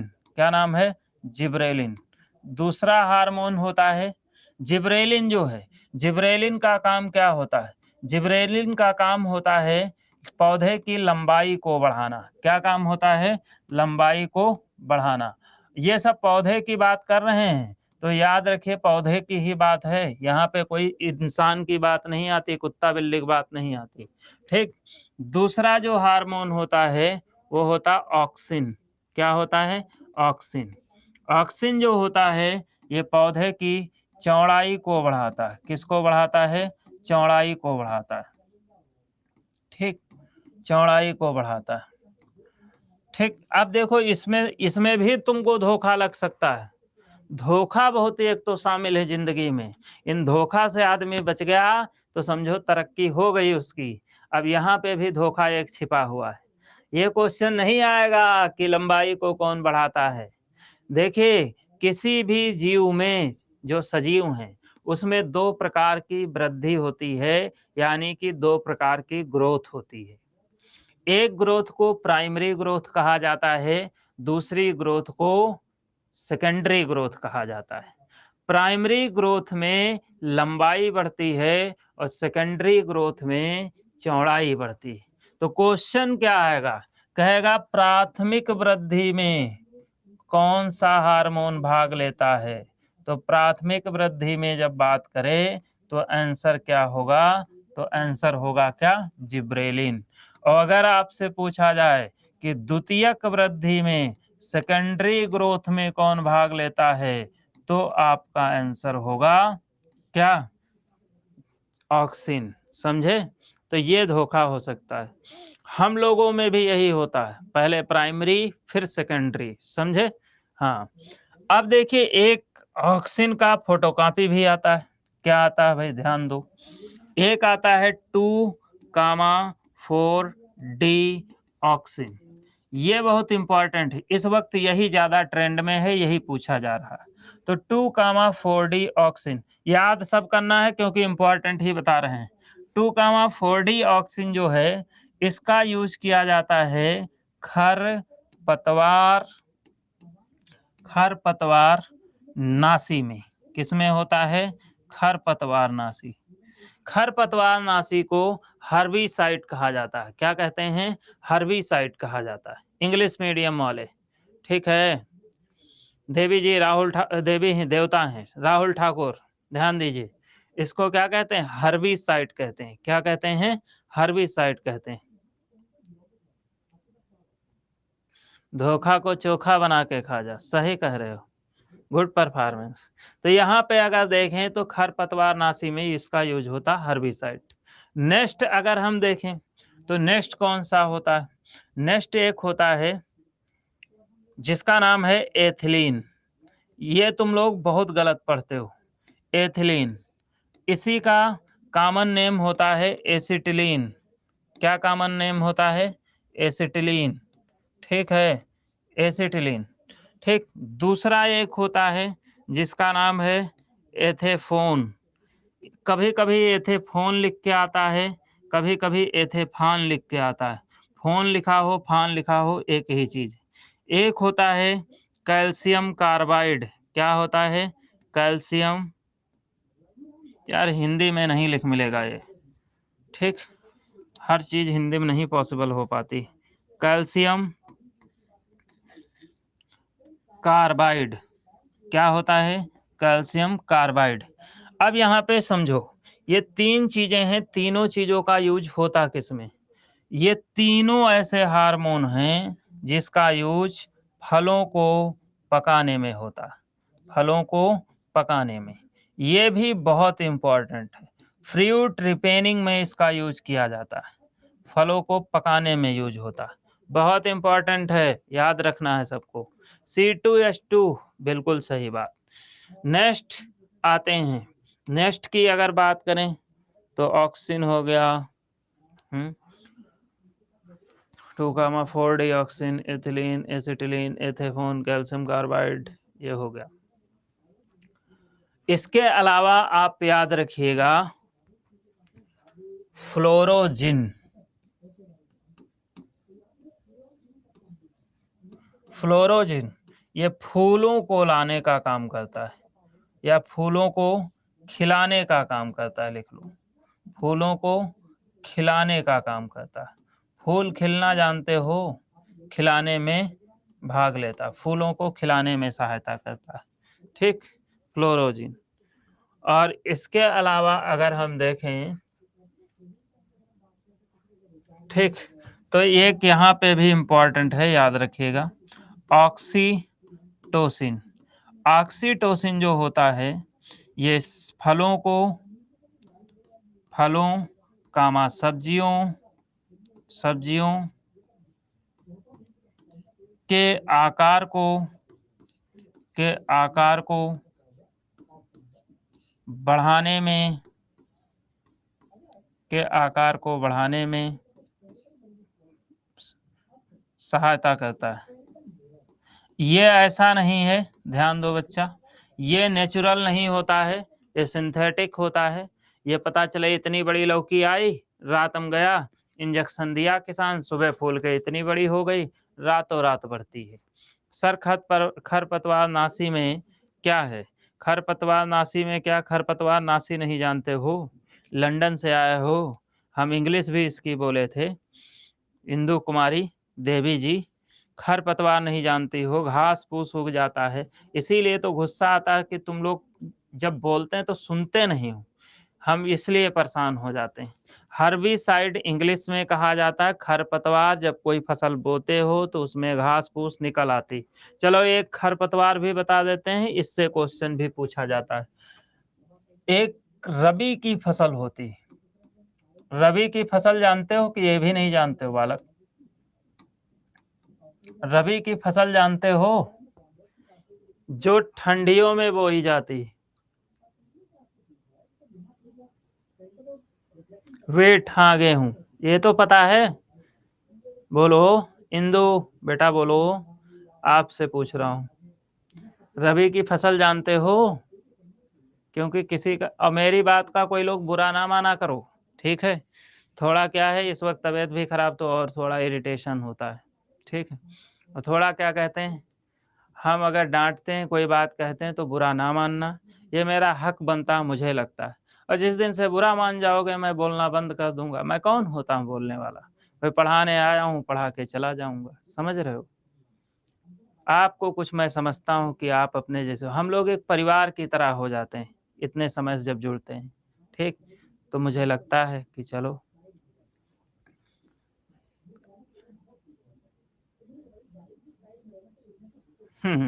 चलिए देखिए, रबी की फसल में पूछा जाता है कि कौन सा खरपतवार पाया जाता है, ठीक? रबी की फसल में पाया जाने वाला खरपतवार, ये सवाल पूछा गया है। ये सब तुम लोग जानते हो लेकिन तुमको आता नहीं, तो इसका आंसर होगा बथुआ। बथुआ जो होता है वो एक प्रकार का खरपतवार होता है। हालांकि हम इस खरपतवार को भी साग बना देते हैं, ठीक? हिंदी में इसे शाकनाशी भी कहा जाता है, खरपतवार नाशी भी कहते हैं, शाकनाशी भी कहते हैं, समझे? साग बना देते हैं इसका। हाँ हाँ, नहीं प्योर भी अच्छा लगता है, इसकी दाल भी बहुत अच्छी लगती है। हाँ हाँ, सब खाते हैं, हम लोग क्या, सब लोग खाते हैं। और कोई कह दे हम नहीं खाते हैं, समझ रहे हो, तो वो समझो खाली भौकाल अपना टाइट कर रहा, फेंक रहा है बस, ठीक? क्योंकि ये पता होता है कि कौन सी चीज किसके रेंज में होता है, और फिर हमें तो कंफर्म पता होता है, ठीक? देखो हम तुम्हारे मन की कुछ बातें बता देते हैं कि तुम्हारे मन में क्या चल रहा है। हाँ, बथुआ का रायता भी बहुत अच्छा बनता है, रायता, दाल, और क्या कहते हैं इसके अलावा। तो ये एक प्रकार का बथुआ रबी की फसल का क्या है, खरपतवार है, ये सवाल भी पूछा गया, खरपतवार है। ठीक, सभी लोग इंदु के लिए ताली बजाओ, एक क्वेश्चन बढ़ गया है, फटाफट ताली बजा दो। ताली का ऑप्शन आता नहीं आता इमोजी का?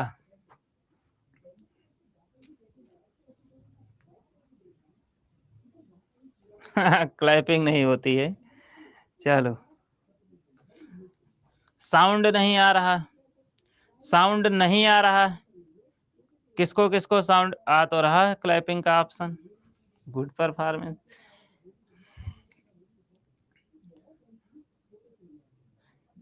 साउंड किसको नहीं आ रहा भाई? साउंड में कोई इशू है? चलो, क्लियर, यहाँ तक क्लियर हो गया। अब आपका ये प्लांट हार्मोन इतने याद कर लेना, यहीं से ये क्वेश्चन बन जाएगा, ये मेरी गारंटी है, आप टेंशन ना लो। ठीक है, होते तो बहुत हैं, एसबीसिक एसिड भी एक होता है जो पतझड़ के लिए जिम्मेदार होता है, लेकिन आप इतना ही याद करो, इतने से ही क्वेश्चन बन जाएगा। क्लियर? अब देखो एक और, इससे लास्ट पॉइंट ये पूरा खत्म, बायोलॉजी स्टार्ट हो जाएगी। प्लांट क्लासिफिकेशन में कुछ चीजें तुम लोगों को बता देते हैं, याद रखिएगा। प्लांट क्लासिफिकेशन जो होता है, ठीक, इसमें हम केवल और केवल प्लांट के नाम बताएंगे, क्लासिफिकेशन। ठीक, हम प्लांट क्लासिफिकेशन, हिंदी में इसको कहा जाता है पादपों का वर्गीकरण। चार्ट पूरा बनाएंगे, लेकिन हम इसके बारे में डिटेल नहीं देंगे, केवल और केवल प्लांट के नाम बताएंगे, उतना याद कर लेना, सब वहीं से आ जाएगा, इसकी गारंटी मैं लेता हूँ, थोड़ा भरोसा करो। जैसे सबसे पहले प्लांट जो होते हैं वो कौन से होते हैं? एक प्लांट होते हैं जिनको कहा जाता है क्रिप्टोगैमी। ये क्या हो रहा भाई? क्रिप्टोगैमी। ठीक, दूसरा प्लांट जो होता है उसको कहा जाता है फिनेरियोगैमी।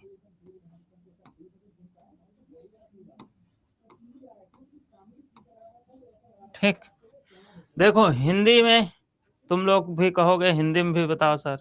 अंजलि, क्यों हिंदी में भी चाहिए? बोलो, कह दो सर, चाहिए तो हमें बहुत कुछ। हिंदी में इसको कहा जाता है आ पुष्प कोद, ये क्यों छूट रहा? आ पुष्प कोद भिद। ये क्या हो रहा भाई? और इसको हिंदी में कहा जाता है पुष्प कोद भिद। देखो सिंपल सा मतलब ये है कि ये ऐसे हैं जिनमें फूल आते हैं, और ये ऐसे हैं जिसमें फूल नहीं आते। ठीक, अरे दूसरी चीज देखो जरा समझो, तो इसमें अगर देखें तो इसमें 3 फाइलम होते हैं, कौन कौन से होते हैं ये जान लो। इसमें अगर बात करें तो इसमें आपका आता है थैलोफाइटा,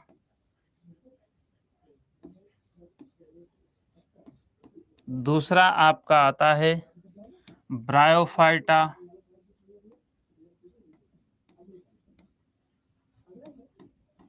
तीसरा आपका आता है टेरिडोफाइटा। टेरिडोफाइटा, इसका हिंदी भी यही होगा, टेरिडोफाइटा। एक और बात यहाँ पे जरा ध्यान दीजिएगा, जो यहाँ पे इनके हिंदी यही होगी, इसमें बेटा पी साइलेंट होता है, लेकिन लिखावट में पी लिखा जाता है। थैलोफाइटा में 3 लोग आते हैं, कौन कौन आते हैं? इसमें एल्गी आते हैं, सवाल जितने बता दिए उतने याद रखो। इसमें कवक आते हैं, यानी कि फंगस, जितने बता दिए उतने याद रखो। इसमें आपके बैक्टीरिया आते हैं, यानी कि ये क्या हो रहा भाई, यानी कि जीवाणु आते हैं। टेरिडो, तो ये चीज इसमें ये तीनों हम लोग जान चुके हैं। मेन खेल यहाँ का है, याद रखिएगा। यहाँ अगर हम देखें तो यहाँ दो प्रकार के पौधे आते हैं। इधर का सब हम लोगों को पता है लगभग, आपको एक्स्ट्रा कुछ पढ़ना नहीं। इधर अगर देखें तो इधर आपका जो आता है प्लांट, वो आता है, एक आता है जिम्नोस्पर्म,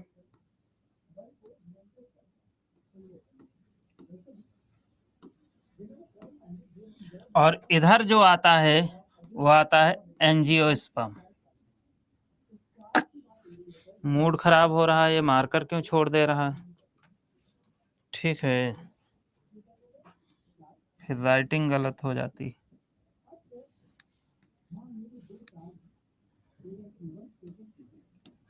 एंजियो स्पर्म, ठीक। हिंदी में देखो, हिंदी में क्या कहते हैं, क्योंकि हिंदी भी इसकी पता होनी चाहिए। हिंदी में इसके दो नाम, एक इसका नाम होता है अनावृत बीजी,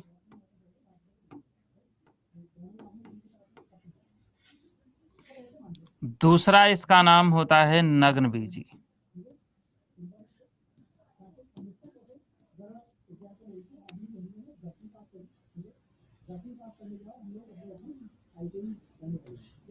ठीक, और इसका हिंदी में नाम होता आवृत बीजी।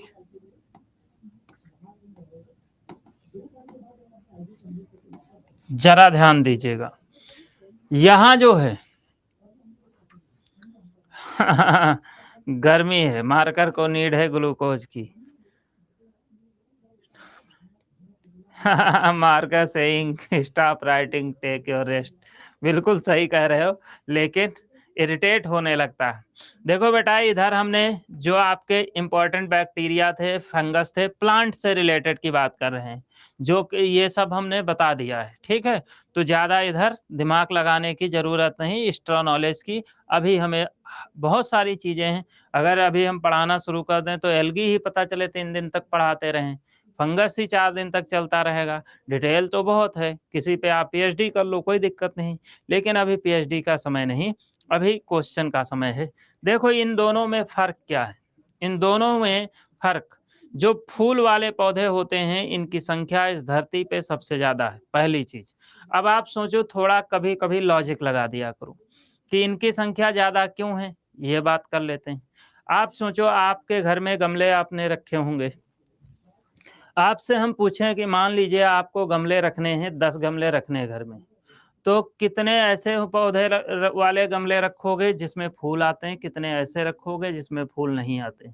तो फूल ना आने वाले गमले जो होंगे वो बहुत ज़्यादा, 1 से 2 होंगे, 7 से 8 ऐसे होंगे जिसमें फूल आते होंगे, यही तो होगा, ठीक। बहुत लोग तो 10 के 10 रखते हैं। तो जब आप क्या कहते हैं, प्रायोरिटी उनको देते हो कि जिनमें फूल आते हैं उनकी संख्या को आप प्रायोरिटी देते हो, तो जब आपके घर में ज़्यादा हैं तो पूरी दुनिया में प्लांट को लगाता तो आदमी ही है।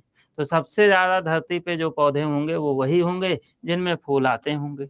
अब जिनमें फूल आते हैं उनमें फल भी आते हैं, जिनमें फल आते हैं उनमें बीज भी आते हैं। आप उस पे जो पौधे हैं इसमें फल फूल बीज नहीं आते हैं, इसलिए इनका यूज केवल और केवल, पौधों का यूज केवल सजावट के रूप में होता है और कोई इनका यूज नहीं होता। सबसे अच्छा इसका उदाहरण हो सकता है मनी प्लांट। मनी प्लांट तो आप लोगों ने देखा होगा, सबसे अच्छा इसका एग्जाम्पल हो सकता है। इसमें फल फूल कभी आते देखा है? नहीं आते हैं, ठीक है। इसमें फल फूल नहीं आते हैं, मनी प्लांट, ठीक है। हो गया क्लियर? तो इनकी संख्या सबसे ज़्यादा है।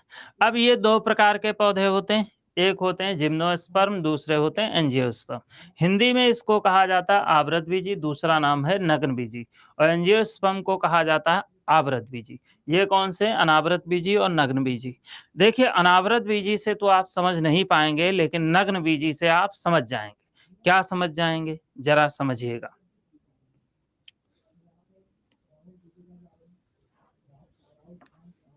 नहीं होगा। देखिए, नग्न बीजी के शब्दों के भाव क्या हैं? भाव यही हैं कि ऐसे पौधे जिनके बीज क्या हों, नग्न अवस्था में रहते हों। पता चले बिना क्या कहते हैं कपड़ों के घूम रहे हों, उनको हम कहते हैं नग्नबीजी, सिंपल सी बात। तो इसमें ऐसे पौधे आते हैं जो नग्न अवस्था में रहते हैं जिनके बीज, और इसी का उल्टा जस्ट इसमें तो आवृतबीजी में ऐसे आएँगे जिनके बीज ढकी हुई अवस्था में होंगे, जैसे मटर। मटर देखो, मटर जो होता फलियों से क्या होती है? ढकी होती है, तो ये क्या हो गई? आवृतबीजी हो गई। जैसे चना, चना भी फली से ढका होता है, जैसे क्या हो गया? आवृतबीजी हो गया। जैसे अगर हम देखें तो इसके अलावा अपना क्या कहते हैं सरसों, क्या होता? ढके हुए होते हैं, आवृतबीजी हो गया। गेहूँ ढका हुआ होता, आवृतबीजी हो गया। मक्का ढका हुआ होता, आवृतबीजी हो गया। सेम ढका हुआ होता, आवृतबीजी हो गया। समझ में आई बात? मूँग क्लियर हो गया। अनावृतबीजी, आवृतबीजी क्या? बिल्कुल देसी तरीका लगाइए, देसी अप्रोच लगाइए जिससे हम लोगों को बिल्कुल क्लियर हो जाए। हाँ, धान-वान सब इसी में आता, सब इसी में आता। तो इसमें इसमें जो पौधे आएँगे वो कौन से आएँगे? तो इसमें अगर हम देखें तो इसमें मटर आ जाता है। इसमें अगर देखें सरसों आ जाता है। इसमें अगर हम देखें सरसों आ जाता है। इसमें अगर देखें तो धान आ जाता है। इसमें अगर देखें तो गेहूँ आ जाता है। क्या आ जाता है? गेहूँ आ जाता है। Oh shit! गेहूँ आ जाता है, इसको हटा दो। ठीक, गेहूँ आ जाता है। ये सब क्या हैं? इसमें आने वाले आपके पौधे हैं। अब नग्नबीजी ऐसे हैं जो यहाँ पे ज़्यादा मिलते नहीं। इसमें जो पेड़ ज़्यादातर पौधे शामिल हैं, वो कोनीफेरस प्लांट होते हैं, जिसको हम लोग कोणधारी कहते हैं। क्या कहते हैं? कोणधारी। अब कोनीफेरस प्लांट तो आप लोगों ने ज्योग्राफी में पढ़ा होगा। कोनीफेरस प्लांट जो होते हैं, ये एवरग्रीन वेजिटेशन या मानसूनी क्लाइमेट में नहीं पाए जाते हैं। इसलिए इनकी संख्या हम लोगों के भारत में इनकी संख्या ना के बराबर है। जम्मू कश्मीर रीजन में ये थोड़ा देखने को मिलेंगे। ये इसकी अगर बात करें तो जिम्नोस्पर्म ज़्यादातर जो होते हैं, वो अगर हम देखें तो क्या ये ज़्यादातर टैगा प्रदेशों में होते हैं जहाँ पे ठंडा मौसम होता है, बर्फबारी होती रहती। अब लेकिन पौधे कौन से हैं? पौधों के नाम जान लो क्योंकि यहाँ से क्वेश्चन आते हैं। 5 पौधे बताएँगे, क्वेश्चन उसी से आएगा। एक पौधा इसका है जिसका नाम है पाइनस। क्या नाम है? पाइनस। दूसरा पौधा है जिसका नाम है पाइन। तीसरा पौधा है जिसका नाम है इफेड्रा। क्या नाम है? इफेड्रा। चौथा पौधा है जिसका नाम है साइकस। क्या नाम है? साइकस। साइकस। अभी हम इसको अलग जगह लिख के इसके बारे में भी बताएँगे। और चौथा पौधा जिसका नाम है साइकस, और एक और पौधा होता है जिसका नाम है सिकोया। ठीक? अब देखो इनसे क्या क्वेश्चन क्या बनते हैं, ज़रा ध्यान दो। स्लाइड को चेंज कर देते हैं। चेंज कर दें? ज़रा ध्यान दीजिएगा। जैसे सबसे पहला हम सिकोया ले लेते हैं। सिकोया की अगर बात करें तो सिकोया के बारे में क्वेश्चन क्या पूछता है? सिकोया की अगर बात करें तो ये अनावृतबीजी जगत का सबसे लंबा पौधा है। तो लिख लो, यह अनावृत सबसे लंबा अनावृतबीजी पौधा है। सबसे लंबा अनावृतबीजी पौधा है। अनावृतबीजी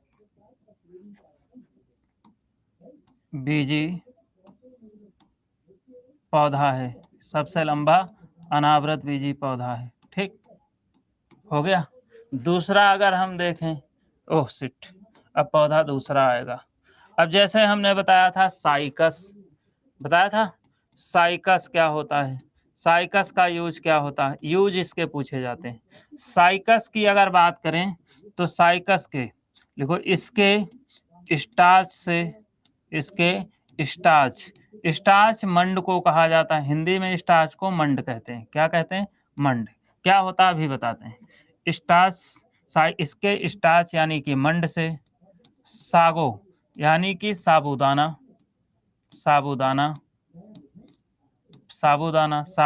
साबूदाना प्राप्त किया जाता है।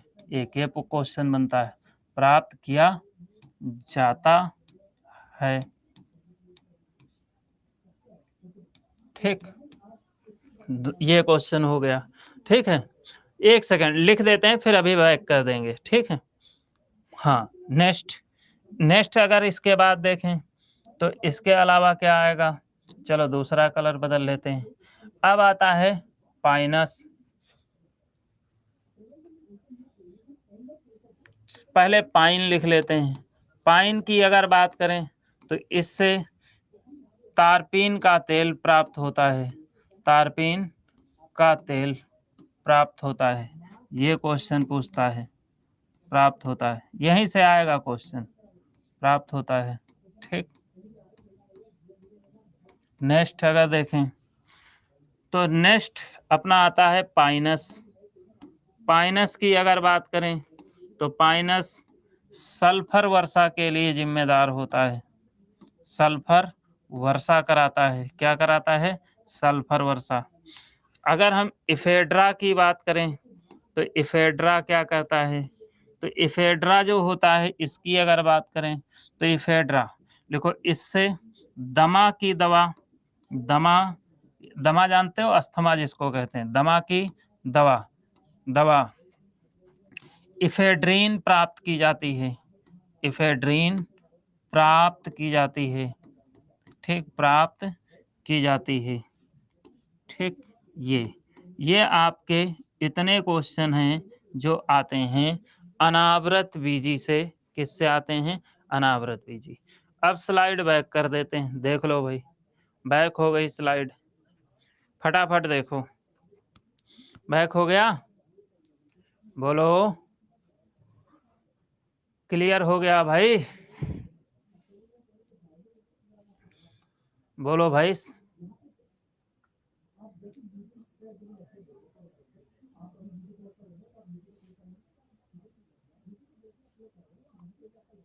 नेक्स्ट, नेक्स्ट करें। नेक्स्ट, ये सब अनावृत बीजी हैं।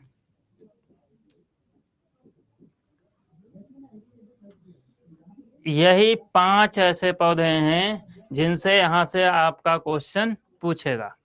अब जरा देखो, नेक्स्ट पे आ जाते हैं, आवृत बीजी पे।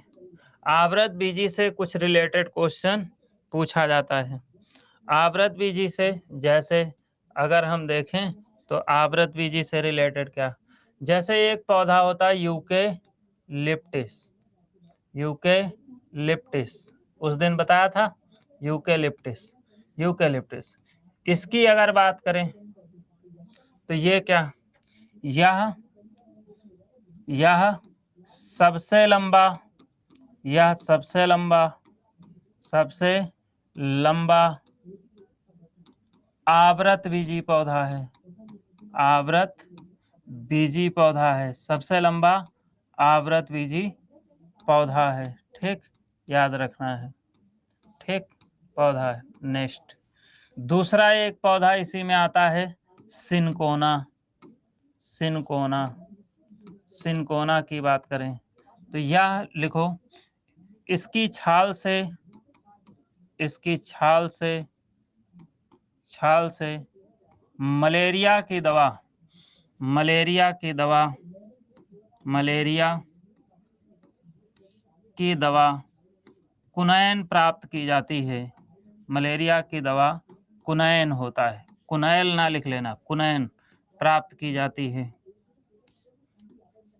है। ठीक, जो मेन पौधे हैं जिनसे क्वेश्चन बनते हैं। एक इसी से पौधा आता है जेट्रोफा। ठीक, लिख लो, इससे बायोडीजल यानी कि जैविक डीजल, बायोडीजल, जैविक डीजल प्राप्त किया जाता है। प्राप्त किया जाता है। जैविक डीजल, बायोडीजल प्राप्त किया जाता है। देखो, क्लियर हो गया भाई? पूरा कंफ्यूज्ड हो गई? क्या कंफ्यूज्ड हो गई? राहुल ठाकुर, क्या हुआ बताइए फटाफट, क्या हुआ बताइए?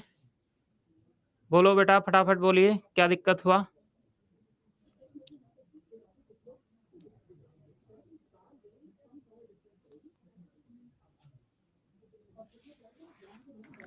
इफेड्रा प्लांट का नाम क्या है? इफेड्रा।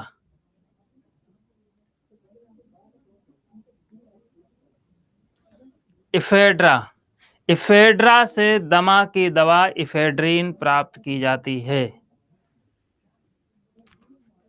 इफेड्रा से दमा की दवा इफेड्रीन प्राप्त की जाती है। इसमें तो कोई कंफ्यूजन वाली बात नहीं है। हमने कुछ तो ऐसा नहीं बताया है कि जो बड़ा कंफ्यूजन हुआ हो। जरा बताइए फटाफट। हो गया?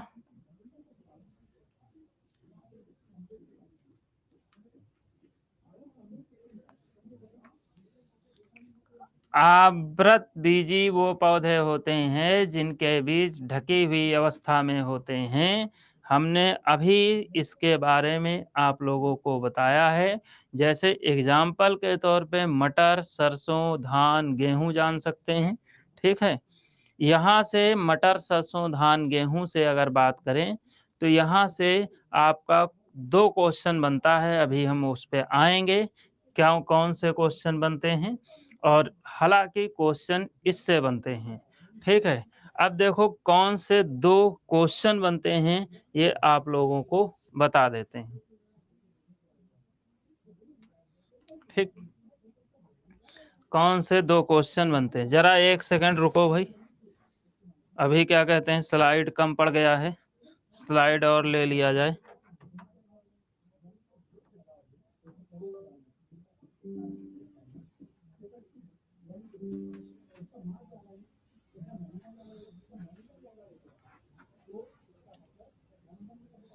स्लाइड और ले लिया जाए।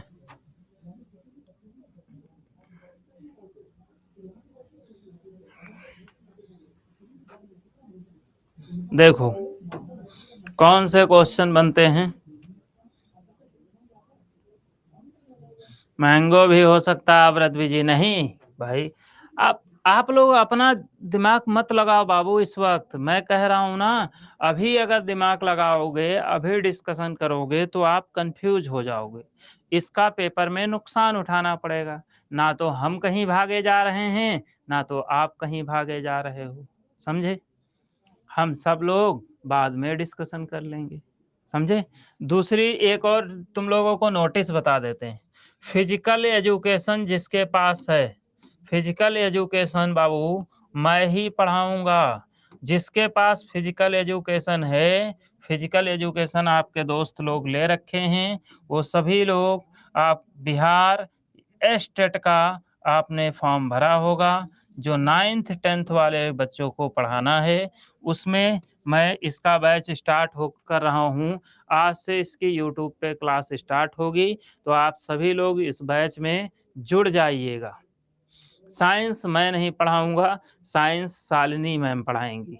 तो शालिनी मैम से आप लोग जुड़ सकते हैं अगर साइंस के हैं तो, और अगर आप फिजिकल एजुकेशन की तैयारी करना चाहते हैं तो मुझसे जुड़ सकते हैं। ठीक है, फिजिकल वो लोग भर सकते हैं जिन्होंने बीएड की जगह बीपीएड किया है। क्या किया है? बीपीएड किया है। बीएड की जगह जिन्होंने बीपीएड किया है वो लोग भर सकते हैं। ठीक है, साइंस का बैच भी बाबू स्टार्ट हुआ है। शालिनी मैम क्लास ले रही हैं साइंस के बैच में। आप सभी लोग जुड़िए, पढ़िए, बहुत अच्छा पढ़ाती हैं मैम। समझे?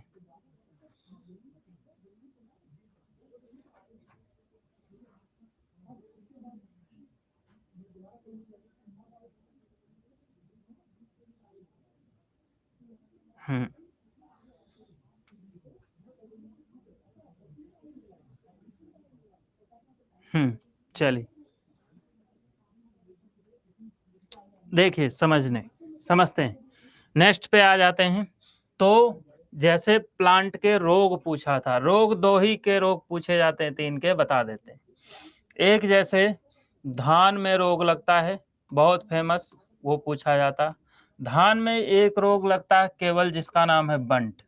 बंट की अगर बात करें तो ये रोग कवक से लगता है। किससे लगता है? कवक से, यानी कि फंगस से। दूसरा धान में एक रोग लगता है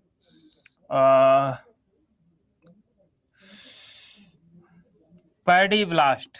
क्या लगता है? Paddy blast.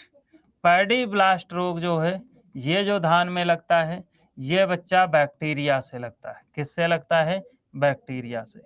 अब कौन से बैक्टीरिया से लगता है ये भी क्वेश्चन पूछा गया। तो उस बैक्टीरिया का नाम क्या है भाई? तो उस बैक्टीरिया का नाम है जैंथोमोनास ओराइजी। क्या नाम है? Xanthomonas oryzae. इंग्लिश में भी यही होगा, हिंदी में इसलिए लिख दिया क्योंकि हिंदी वालों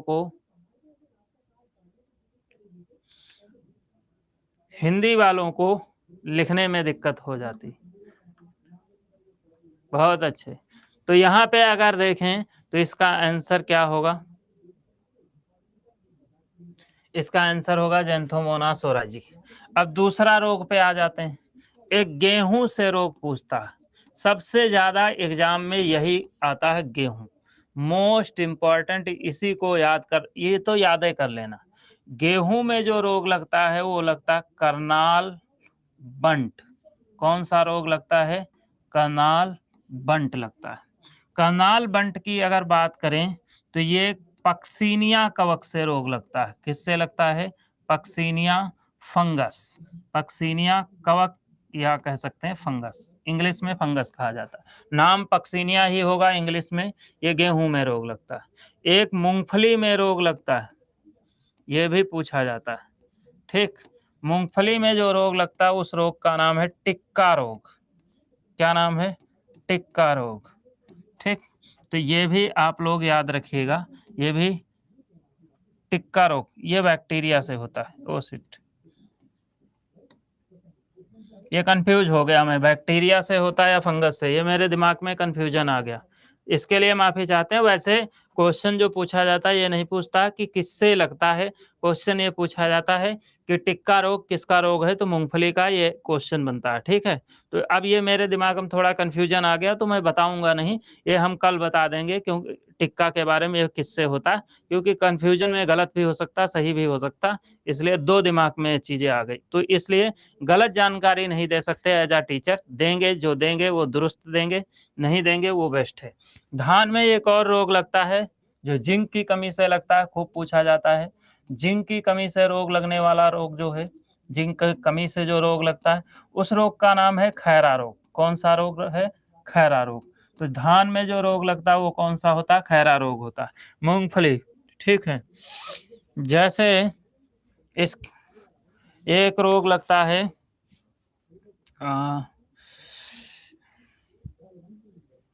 गन्ना में। गन्ना में जो रोग लगता है उसका नाम है रेड रॉट। क्या है? Red rot. तो रेड रॉट गन्ने में। बस इतने रोग पढ़ के चले जाओ, बस इसी में काम तमाम हो गया। इतने रोग पढ़ के चले जाओ, बस इसी में काम तमाम हो गया तुम्हारा भैया। ये बॉटनी वाला पोर्शन हो गया दी एंड। समझ में आई बात? बोलो भाई, यहां तक क्लियर है? धान का रिपीट कर दें। धान में 3 रोग हमने बताया है। एक जिंक की कमी से रोग लगता है जिसको खैरा रोग कहते हैं। ठीक, दूसरा एक बंट रोग लगता है जो फंगस की से लगता है, फंगस के कारण, कॉजेस बाय फंगस। एक रोग होता है paddy blast. Paddy blast bacteria से होने वाला रोग है। इसमें यह भी पूछा जा चुका है एक बार कि कौन से बैक्टीरिया से होता, बाकी फंगस वंगस नहीं पूछे जाते हैं। तो उस बैक्टीरिया का नाम ये खाली याद रखना है तुमको, बाकी ये पक्सीनिया वक्सीनिया कुछ नहीं याद रखना है। केवल ये पूछता करनाल बंट किसका रोग है। तो धान में एक बार पूछा जा चुका है, इसलिए ये पूछा जा चुका है जैंथोमोनास ओराइजी बैक्टीरिया है, क्योंकि इसके ये सबसे पहले वेस्ट बंगाल में लगा था। वेस्ट बंगाल में इसके कारण बहुत ज्यादा नुकसान हुआ था। इसीलिए क्या कहते हैं, पीछे 2 क्लास अपलोड नहीं, कल का क्लास अपलोड होगा। 15 अगस्त को छुट्टी थी बालक, हमने बताया है। ठीक है, तो 15 अगस्त को छुट्टी थी इसलिए अपलोड नहीं दिखेगा। ठीक है, या ये क्लियर है? बोलो भाई, अब इस सब्जेक्ट में कोई डाउट है? तुमने जितनी एक्सपेक्टेशंस तुम्हारी थी उस एक्सपेक्टेशन से ज्यादा ही पढ़ा दिए। फ्लावर में डाउट है? बताओ भाई, फ्लावर में क्या डाउट है?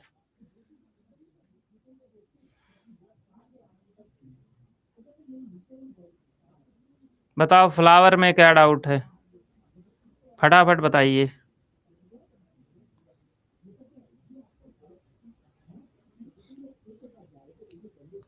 अब मैं अभी इस पे कोई बात नहीं करूँगा टिक्का रोग किससे लगता है, क्योंकि मेरे दिमाग में इसका कन्फ्यूज़न आ गया है।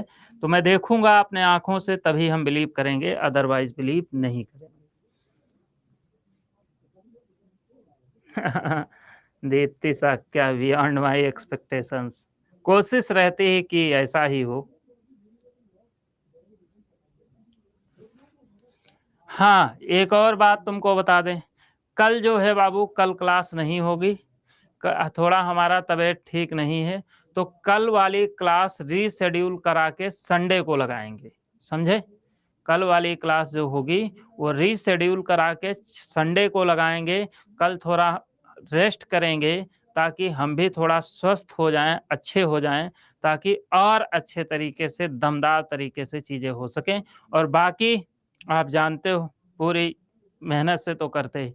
भले ही आवाज़ थोड़ी क्या कहते हैं स्लो हो, लेकिन जो करते हैं वो पूरी ईमानदारी से करते हैं। संडे को K9 पेपर है। ठीक, यहाँ तक क्लियर। अब देखो ज़रा बाबू, आपका ये हो गया, इस कलर से नहीं, तो इसकी अगर बात करें तो दी एंड हो गया, ठीक है? तो ये हैप्पी एंडिंग इसकी हो गई भाई, हैप्पी एंडिंग इसकी हो गई, ठीक? हैप्पी एंडिंग ही है, बैड एंडिंग तो नहीं है। आप सोचो बहू, अभी हमें 2 हफ्ते क्लास लेते हुआ है, 2 हफ्ते ही हुआ है ना?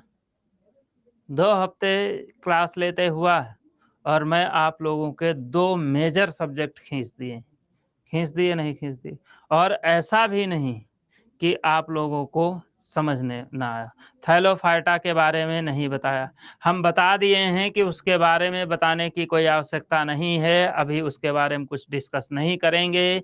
वो जब क्या कहते हैं ज़रूरत होगी, तब डिस्कस करेंगे। ऐसा है, आप लोगों की ज़्यादा समस्याएँ हैं, तो आप बताइएगा, एक मैं सस्ता-सा कोर्स लॉन्च कर दूँगा साइंस का। एक सस्ता-सा साइंस का कोर्स लॉन्च कर दूँगा।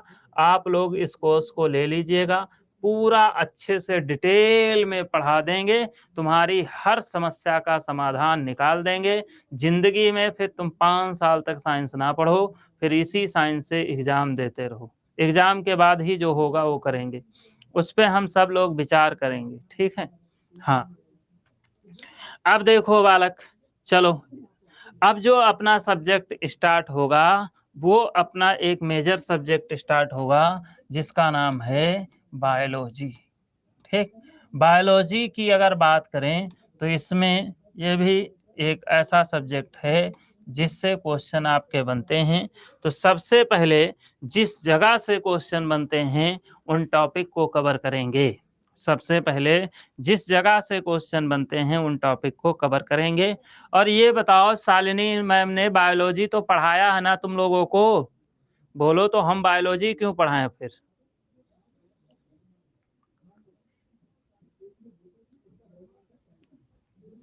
बायोलॉजी पढ़ाया है ना शालिनी मैम ने? थोड़ा-थोड़ा पढ़ाया।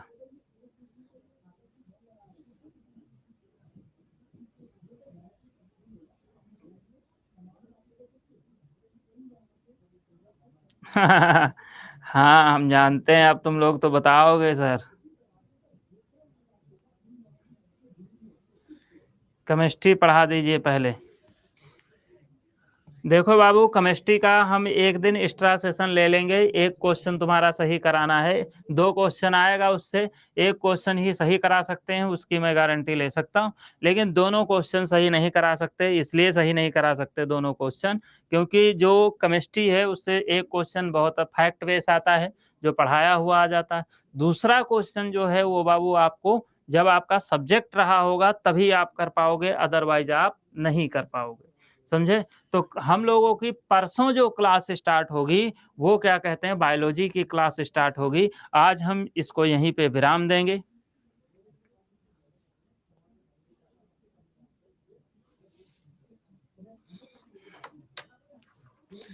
देखो बेटा, बिल्कुल अब मैं ये आप लोगों की ज़रूरतें क्या हैं, आप लोगों की इच्छा क्या है, मैं नहीं कह सकता, आप लोगों का क्या, लेकिन बीइंग अ टीचर या हम हमारा ये खुद का प्रिंसिपल है। आप अक्सर ऐसा हो सकता है देखे हों कि ज़्यादातर लोग टीचर एक-दूसरे को पसंद नहीं करते हैं, लेकिन हमारे अड्डा में जितने टीचर हैं, हम सबको पसंद करते हैं, सब मुझे अच्छे लगते हैं। और एक चीज़ और है, अड्डा के टीचर जो हैं क्वालिटी सब में है। अब डिलीवरी कैसी है ये नहीं कह सकते हम, सबका अलग-अलग मेथड होता है, सबकी अलग अप्रोच होती है। जैसे हमारा बात करने का तरीका एक अलग है, आपका तरीका अलग है। कल वाला क्लास रीशेड्यूल कराएँगे, कल का क्लास परसों संडे को होगा, समझे? परसों संडे को होगा।